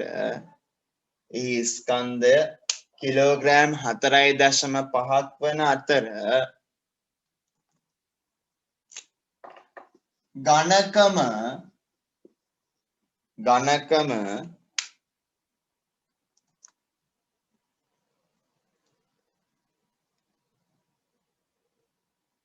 මිලිමීටර් 1-2 අතර එහෙම කියන්නේ ඝනකම 1-2 මිලිමීටර් අතර වේ. හරි ඝනකම මිලිමීටර් 1-2 අතර වේ. හොඳයි. අපිට ඊට පස්සේ කතා කරන්න තියෙන්නේ සමේ කාර්යතාවයන් මොනවාද කියලා. අපි ඊළඟ මීටින් එකෙන් සමේ කාර්යතාවයන් කතා කරමු ඉක්මනටම ආපහු ගෲප් එකේ තියෙන ලින්ක් එකෙන් පන්තියට සම්බන්ධ වෙන්න. හරි? හරි එතකොට පිට එතනින් එහාට කතා කරන්න තියෙන සමේ කාර්යතාවය ගැන බලමු සමේ කාර්යතාවයන් ටික මොනවාද කියලා හරි සමේ කාර්යතාවයන් ඉදිරිය අපිට තියෙනවා මුලින්ම අපි ඉගෙන ගත්ත කාරණා ටිකම තමයි තියෙන්නේ හරි බලන්න මුලින්ම අපිට තියෙනවා සමේ කාර්යතාවයන් විදිහට එක ආරක්ෂක ආවරණයක් ලෙස ක්‍රියා කිරීම ඇත්ත අපේ ඇඟ මොකද ආරක්ෂය කරන්නේත් ආවරණය වෙන්නේත් අපේ හැම නේද? එතකොට තියෙන යට ඒක ඇතුලේ අපිචර්මයේ වූ බාහිර සෛල ස්තර නිසා දේහෙන් ඉවතර ජලය පිට වී යාම බලකි. එමගින් දේහය වියලීම ආරක්ෂා කරයි. එමගින් දේහය වියලීමෙන් ආරක්ෂා කරනවා. හරි ඒ කියන්නේ අපිචර්මයේ වූ බාහිර සෛල ස්තර නිසා දේහේ කියන්නේ අපේ ඇඟෙන් පිට චර්මයේ පිටතින්ම තියෙන ස්තරය නිසා හරි අපි කිව්වේ එන්නේ මේ පිටතින්ම තියෙන ස්තරය නිසා හරි මේ ඇතුලේ තියෙන ජලය එළියට යෑම පාලනය කරනවා නැතිම කරනවා නෙවෙයි ආ පාලනය කරනවා පාලනය කරපුවාම මොකද වෙන්නේ අපේ ඇඟ වේලෙන එක නතර කරන්න උදව් කරනවා මේ චර්මය කියන එක සම කියන එක ඊට පස්සේ සමෙහි සෛල තුල මෙලින් වර්ණක මේක අපි දන්නවා මෙලින් වලින් මොකද්ද කරන්නේ කියලා ඊට පස්සේ ස්නේහ ස්‍රාවී ග්‍රන්ථි වලින් නිපදවන ස්‍රාවය මගින් ශුද්‍ර ජීවීන්ගේ සමාරක්ෂා කරේ. මෙය ස්වභාවික ආරක්ෂක යාන්ත්‍රණයකි. අපේ ඇඟ ආරක්ෂා කරන ස්වභාවයෙන්ම හැදිච්ච දෙයක්. මම කිව්වේ හරි ස්නේහස්රාවී ග්‍රන්ථි මේ තියෙන වගේ හරි ස්‍රාවයක් නියුත් කළ සමට ශුද්‍ර ජීවීන් ඇතුළු වුණාම එයාලගෙන් ආරක්ෂා කරනවා. හරි. ඊට පස්සේ දේහයේ උෂ්ණත්වය පාලනය කිරීමට. හරිද? බාහිර කියන්නේ අපේ ඇඟේ උෂ්ණත්වය දැන් හිතන්නකෝ පරිසරය රත් වෙද්දී සෙල්සියස් 100ට නෙමෙයි 30ට තිබනද 40ට විතර ආසනායකෙදී ඒ උෂ්ණත්වෙන් අපේ ඇඟත් රත් වුණොත් එහෙම ඒක අවුල් නේද අපේ ඇඟත් රත් වුණාම එතකොට අපිට අමාරුයි හරි ඒත් එක්කම පරිසරයේ සීතල වෙද්දී අපේ ඇඟත් සීතල වෙන්න අරගත්තොත් එතකොට අපිට අමාරුයි ඒ නිසා අපේ ඇඟේ උෂ්ණත්වයේ නියත අගයක තියාගන්න මේ සම විශාල කාර්යයක් කරනවා දේහ උෂ්ණත්වය පාලනය කරනවා. අපේ ඇඟේ උෂ්ණත්වය පාලනය කරනවා. බලන්න එතකොට බාහිර පරිසරයේ උෂ්ණත්වය දේහයට වඩා වැඩි වූ විටදී හරිද ස්වේද ග්‍රන්ථි මගින් දහඩිය නිපදවා ස්‍රාවය කරයි. හරි ඔන්න එතකොට බාහිර පරිසර උෂ්ණත්වය වැඩි වුණාම දහඩිය නිකුත් කරලා ස්වේද ග්‍රන්ථ වලින් ඒ උෂ්ණත්වය අඩු කරලා අපේ ඇඟ පාලනය කරනවා. ඊට පස්සේ බාහිර පරිසර උෂ්ණත්වය අඩු වුණාම අපිට පිට තියෙන උෂ්ණත්වය අඩු වුණාම හරිද රුධිර කේශනාලිකා මගින් සමමතු පිට රුධිරය පැමිණීම අඩු කරයි. එවිට තාපහානිය වැළකීම. මේක මම බෝඩ් එකේ ඇඳලා කියලා දෙන්න. මෙතන තේරෙන්නේ නැති ඔයාලට. හරි මම ඒක කියන්නේ. ඊට පස්සේ සංවේදී අවයවයක් ලෙස ක්‍රියා කිරීම. කියන්නේ අපේ පණිවිඩ අරගන්න අවයවයක් විදිහට ඕනේ. අපි ඇස කන නාසය දිව සම කියලා අවසානයේ කියනවනේ. ඒ සම කියලා කියන්නේ පණිවිඩ අරගන්න. එතකොට ගන්න පණිවිඩ පීඩනය. තෙරපුම පීඩනය කියන්නේ ස්පර්ශය. කවුරු හරි අපි අල්ලපුවාම උෂ්ණත්වය කියන එක. අන්න ඒ වගේ දේවල් ප්‍රතිග්‍රහණය කරන මේ සම කියන ඉන්ද්‍රිය. හරි. ඊට පස්සේ විටමින් D නිෂ්පාදනය කිරීම. හිරු එයිලේ අඩංගු ශක්තිය පාවිච්චි කරලා විටමින් D හදනවා මෙයා. හරි අපි කියන්නේ උදේ 8 ඉඳන් 10 වෙනකන් ඉන්න ඕන කියලා. ඇයි ඒ? හිරු එළියෙන් හම්බෙන ශක්තියෙන් විටමින් D නිෂ්පාදනය කරනවා. ඊට පස්සේ බහිස්රාවී කාර්ය. හරි බහිස්රාවී පද්ධතිය මතකයිනේ මොකක්ද කියලා නේද? බහිස්රාවී කියලා අපේ ඇඟේ ඕන දේවල් පිට කරන්නේ. තියෙන දේ. එතකොට මේ සමේනුත් අපිට ඕන දේවල් පිට කරනවා. අපි කිව්වේ දහදිය විදිහට. ලවණ, ඇමෝනියම්, යූරියා වගේ දේවල් පිට කරනවා බහිස්රාවී ද්‍රව්‍ය විදිහට සමේ. එතකොට ඔන්නෝවා තමයි සමේ කර්තව්‍යයන් වෙන්නේ. හරිද? ඊට පස්සේ සම මේ ටිකත් අපි සාකච්ඡා කරලා ඉවර කරමු. නැහැ. අපි අරක කතා කරලිමු. ඊට පස්සේ අපි කතා කරමු කොහොමද වෙන්නේ කියලා. දැන් අර සමේ උෂ්ණත්වය, දේහයේ උෂ්ණත්වය පාලනය කිරීම. දැන් මෙහෙමනේ. බලන්න ඒක හොඳට ඈ. හරි. වෙලාව වැඩියෙන් අරගන්න නෑ නේද? නෑනේ. හරි. එතකොට මිනිසා මෙහෙම ඉන්නවා. මිනිසා මෙහෙම ඉන්නවා. හරි. එතකොට මෙහෙම ඉන්නවා කියන්නේ මෙයාගේ උෂ්ණත්වය බාහිර පරිසර උෂ්ණත්වය වැඩි වෙලා මෙතනතර උෂ්ණත්වය වැඩි. මෙයාගේ ඇඟේ උෂ්ණත්වය අඩු වුණොත් එහෙනම් මොකද කරන්නේ? හරි. මෙයාගේ වැඩි තැනයි මෙතන. මෙතන උෂ්ණත්වය වැඩි තැන. එතකොට වැඩි තැනේ ඉඳන් අඩු තැනට මිනිසාගේ ශරීරයට තාපය ගලාගෙන ගිහිල්ලා. හරි. තාපය ගලාගෙන ඇඟ රත් කරන්න උත්සාහ කරනවා. එතකොට ඇඟ රත් වෙනවා කියන එක අවුලක් නේ අපිට. මේ ඇඟ රත් වෙන එක අඩු කරන්න මොකද කරන්නේ? හරි. මේ දේහයේ සමේ තියෙන ස්වේද ග්‍රන්ථි වලින් දහඩිය නිකුත් කරලා ඒ ඇඟ තියෙන තාපය පිට කරනවා දහඩිය මගින්. එතකොට හපවර තිබ්බ විදිහටම නියත උෂ්ණත්වයක තියෙනවා. අවට පරිසරයේ සිසිල් වුණාම හරි අවට පරිසරයේ සිසිල් වුණාම මොකද කරන්නේ?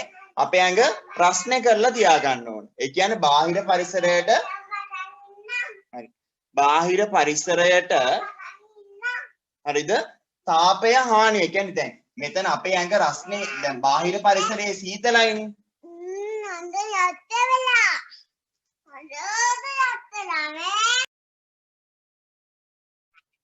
හරිද? එතකොට අපේ ඇඟ දැන් සීතලයි. නෑ ඇඟ රස්නෙයි. බාහිර පරිසරය ඊට වඩා දැන් සීතලයි. එතකොට මොකද වෙන්නේ? අපේ ඇඟෙන් එළියට තාපය යන්න උත්සාහ කරනවා. මේක ලොකු සිද්ධියක්. හරි ඔයාලට සරලව පැහැදිලි කරන්න තියෙන්නේ. හරි.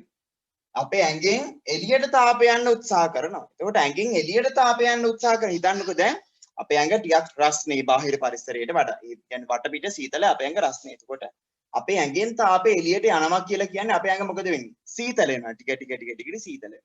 එහෙම සීතල වුණොත් එහෙම අපි අවසානයේ අපිට ඉන්න බෑ. සීතල වුණොත් අපිට ඉන්න බෑ. අපේ කාර්යය අපේ ඇඟේ වෙන දේවල් හරියට වෙන්නේ නැහැ. ඒ නිසා අර එළියට යන එක තාපය එළියට යන එක නතර කරන්න ඕන. තාපය එළියට යන එක නතර කරන්න එකක් තමයි අපිට සිද්ධ වෙන්නේ මේ රෝම උද්ගමලා හිරිගඩු පිපෙනවා කියන්නේ.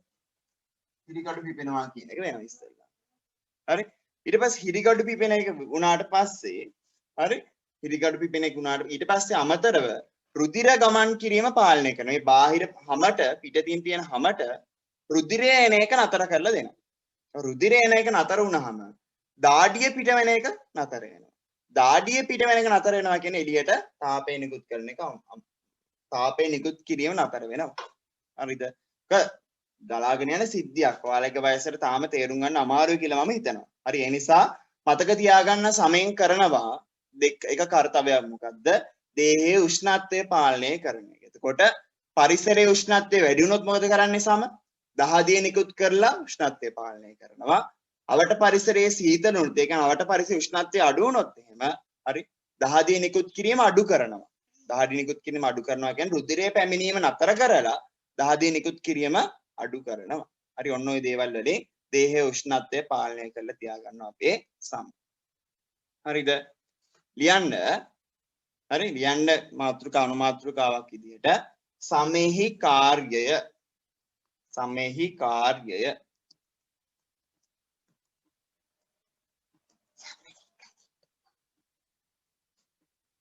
සමෙහි කාර්යය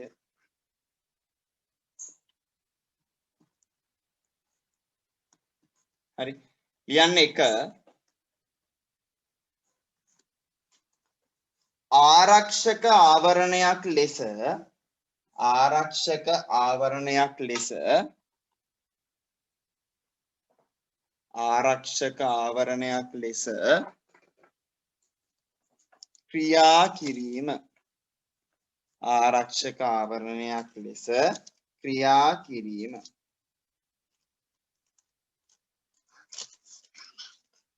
හරි ආරක්ෂක ආවරණයක් ලෙස ක්‍රියා කිරීම ඒකේ යටතේ ලියන්න රෝම ඉලක්කම් 1 2 3 දාලා කොහොමද ආරක්ෂක ආවරණයක් විදිහට ක්‍රියා කරන්නේ කියලා රෝම ඉලක්කම් 1 ලියන්න රෝම ඉලක්කම් 1 ලියන්න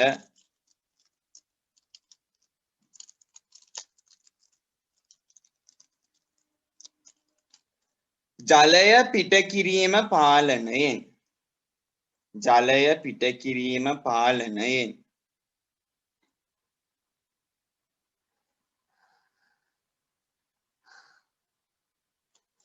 හරි ජලය පිට කිරීම පාලනයෙන්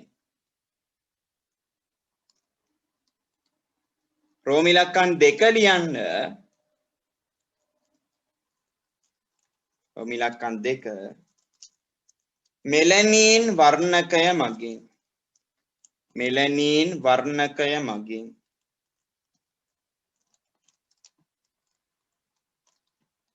මෙලනින් වර්ණකය මගින්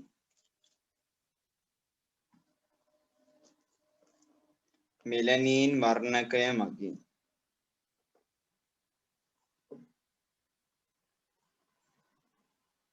හරි මෙලනින් වර්ණකය මගින්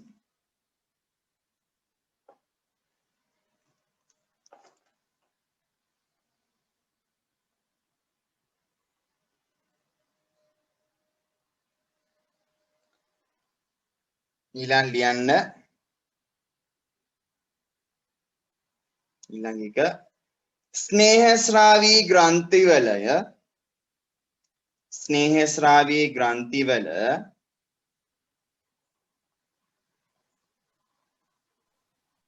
ස්නේහස්රාවී ග්‍රන්ථිවල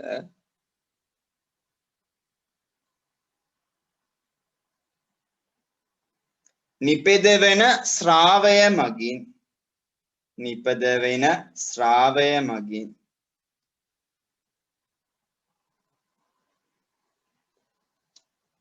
නිපදවෙන ස්‍රාවය මගින්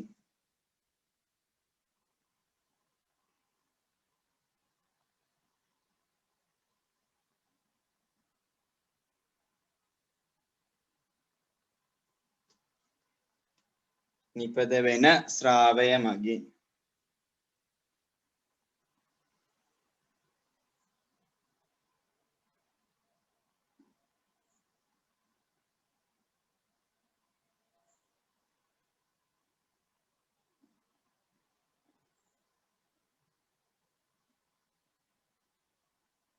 හරි ස්‍රාවය මගින්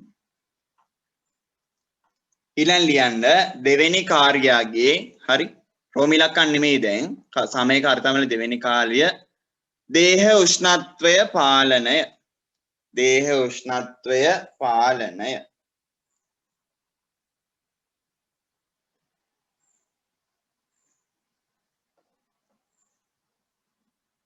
දේහ උෂ්ණත්වය පාලනය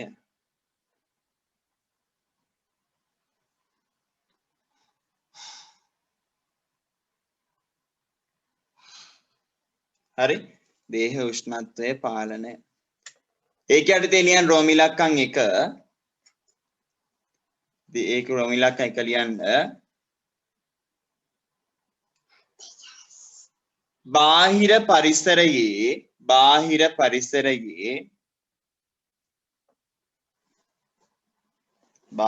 පරිසරයේ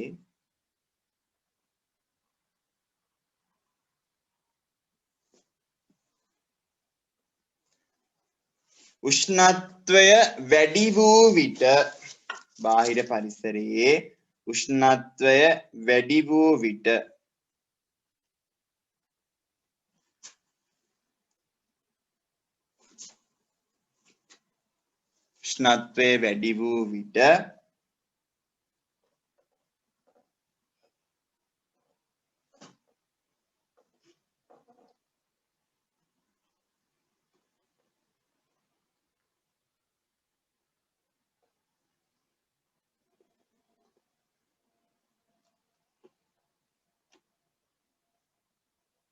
හරි උෂ්ණත්වය වැඩි වූ විට දහදිය නිකුත් කිරීමෙන්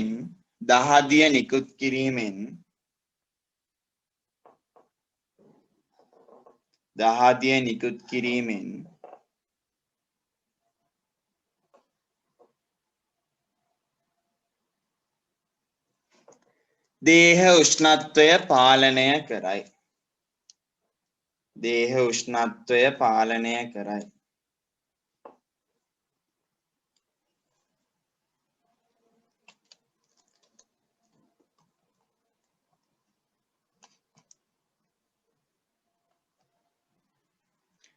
රෝම ඉලක්කම් 2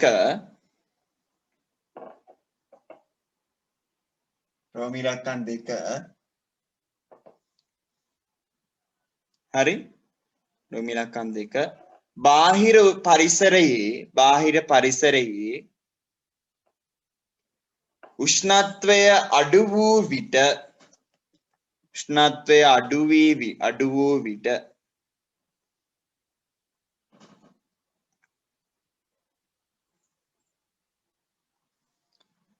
සම මතු පිටට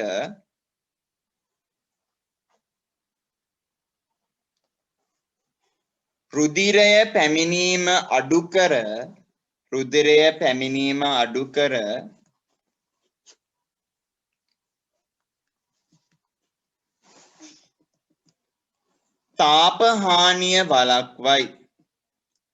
තාප හානිය වළක්වයි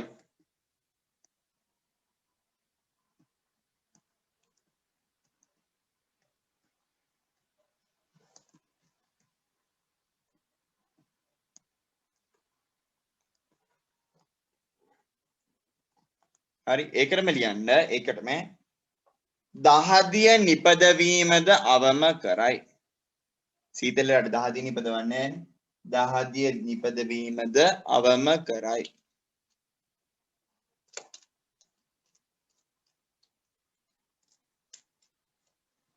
හරි දහදිය නිපදවීම අවම කරයි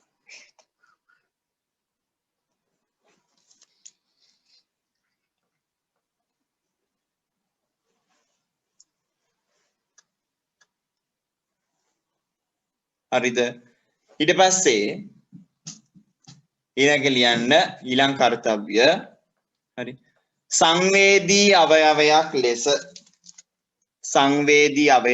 ලෙස ක්‍රියා කිරීම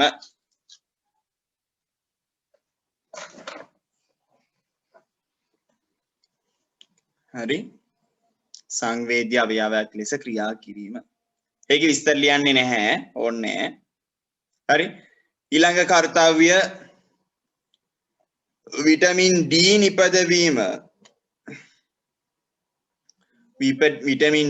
නිපදවීම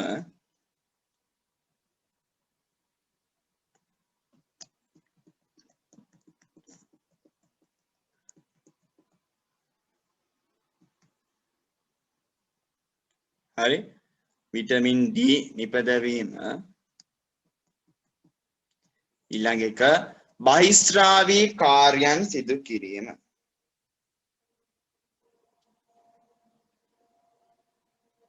බහිස්රාවීය කාර්යයන් නිපදවීම.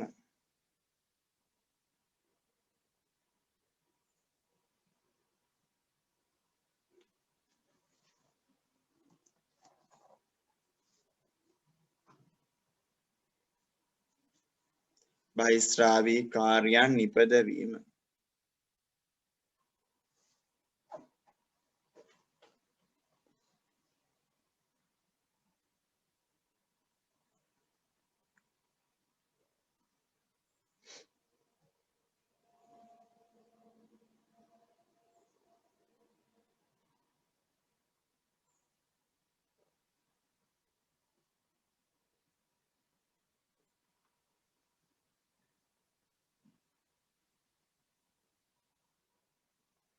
හරි. ඒක ඉස්සරහින් ලියන්න ඕන. චූටි කෙටියක් දාලා ලියන්න බහිස්රාවීය කාර්යයන් කාර්යතාවයේ සිදු කිරීම කියන එකෙන්. හරි. දහදිය මගින්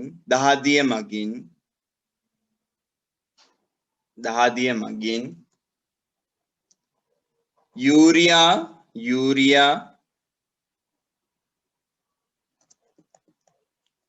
යූරික් අම්ලය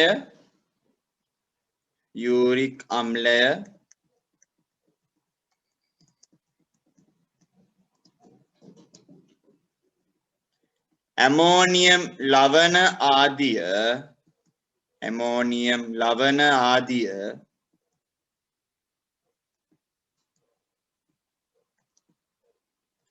පිට කරයි.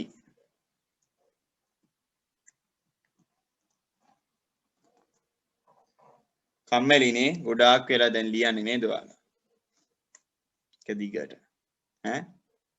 හරි බලන්නකෝ ඊළඟට තියෙන දේ. මොකක්ද ඊළඟට තියෙන දේ? අපි කියමු කාට හරි කියවන්න කියලා. අපි කාටද දෙන්නේ අවස්ථාව? අපි කියමු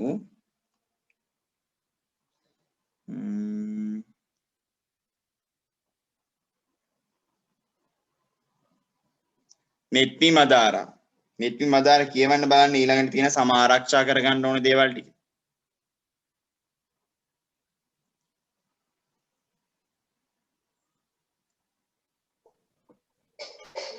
පෝෂ්‍යදායී ආහාර ලබා ගැනීම. ඔව් තව සම පිරිසිදු කිරීමේදී නිසි පිළිවෙත් අනුගමනය කිරීම. ඔව් හිරු රශ්මිය සම ආරක්ෂා කරගැනීම. ඔව් හරි. ධූමපානය නොකිරීම හා ධූමපානය කරන්නන් අසල නොගැවසීම. හොඳයි. තව ටිකක් තියෙනවා අපි ඒක කියමු. වෙනත් පිළිවෙත් තව ටිකක් තියෙනවා. හරිද? එතකොට පෝෂ්‍යදායී ආහාර ලබා ගැනීම කියන්නේ හරි අපේ හැම නිරෝගීව තියාගන්න අපිට සමට ඕන විටමින් A සහ E කියන දෙක. එතකොට ඒවා අඩංගු ආහාර අරන් සම මොකද කරන්න අපි? පෝෂ්‍යදායී විදිහට තියාගන්න ඕන. ඒත් එක්කම හැමට අනිවාර්යෙන් ඕන දෙයක් තමයි ජලය. හැමට නේ මුළු ඇඟටම ඕන ජලය. හරි. ජලය ප්‍රමාණවත් පරිදි පානය කරන්න ඕන. ඊට පස්සේ සම පිරිසිදු කරද්දී නිසි පිළිවෙත් අනුගමනය කරන්න ඕන. හරි. එතකොට කියනවා දිනපතා ස්නානය කරන්න කියලා. හරි. ඊට පස්සේ සම මෙහෙම ගල් අරගෙන හරි තදින් අතුල්ලන්න හොඳ නැහැ. හරි. ඊට පස්සේ මෘදු සබන් වර්ගයක් කියන්නේ හැමට හොඳ සමන් වර්ගයක් ශෝධන කාරකයක් පාවිච්චි කරන්න ඕන. සේදීමෙන් පසු තදින් පිස දැමීම සිදු නොකිරීම. හරි. ඒ කියන්නේ තදින් පිස දාන්න හොඳ නැහැ.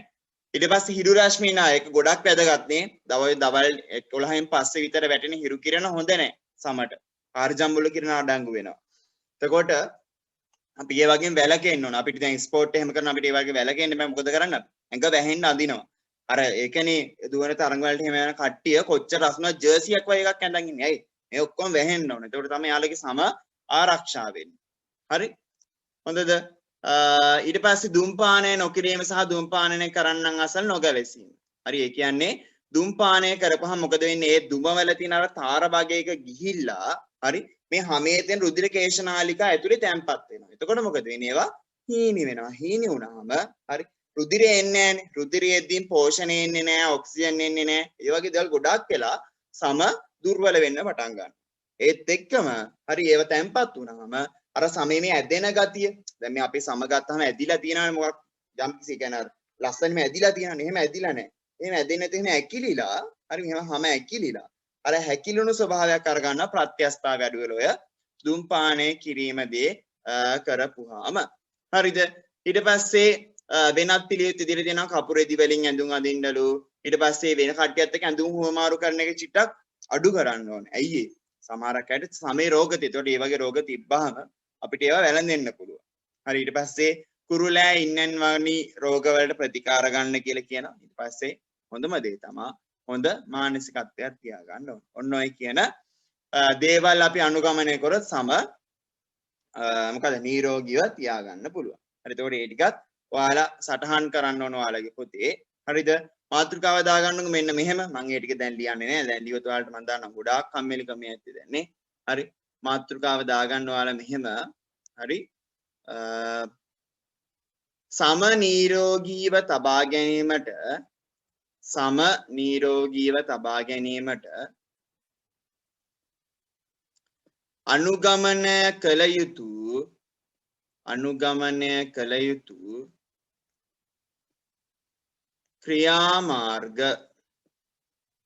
අනුගමනය කළ යුතු ක්‍රියාමාර්ග හරි අනුගමනය කළ යුතු ක්‍රියාමාර්ග හොඳයි හරිද එතකොට ගෙදරින් නම් ඔය කියන කාරණාට කෙටියෙන් ලියන්න දිග විස්තර පෙළ පොතේ තියෙන කොපි පේස්ට් කරන්න එපා කියවලා තේරුම් අරන් කෙටි කරලා ලියන්න මම ඔය කෙටියෙන් කියන්නේ අන්නේ විදිහට කෙටි කරලා ඔයාලා ඒ ටික ලියන්න ඕන සහ පාඩමේ අභ්‍යාසය කරන්න ඕන හොඳද එතකොට මානව ඉන්ද්‍රිය පද්ධති කියන පාඩම හරි මෙතනින් අවසන් වෙනවා හරිද මානව ඉන්ද්‍රිය පද්ධති කියන පාඩම මෙතනින් අවසන් වෙනවා එතකොට ඊළඟට අපිට පටන් ගන්න තියෙන්නේ විද්‍යුතය කියන පාඩමනේ විද්‍යුතය කියන පාඩමට අපිට පොඩි පොඩි දේවල් ටිකක් ඕන වෙනවා අන්නේ ඕන වෙන මේ දේවල් ටික මම ඔයාලගේ group එකට දාන්නම් එතකොට ඒ ටික ලෑස්ති කරගන්න ඕනේ ඊළඟට තියෙන පාඩමට කියන්නේ බ්‍රහස්පතින්දා හරි දේව ඔක්කොම ලෑස්ති කරගන්න ඕන එහෙනම් පාඩම නැතර කරන්න අර කියපු ටික ලියන්න මොකද්ද ස්නායු පද්ධතිය ආරක්ෂා කරන්න ඕන ගන්න පියවර ටිකයි ඊට පස්සේ සම ආරක්ෂා කරන්න ගන්න ඕන පියවර ටිකයි ලියන්න අභ්‍යාසය කරන්න හොඳද හරි එහෙනම් පන්ති නතර කරන්න හැමෝටම බුදු සරණයි පරිස්සමින් ඉන්න මොන හරි අපහැදිලි තැන් තියෙනවා නම් මාව අනිවාර්යයෙන්ම දැනුවත් කරන්න හරි හොඳයි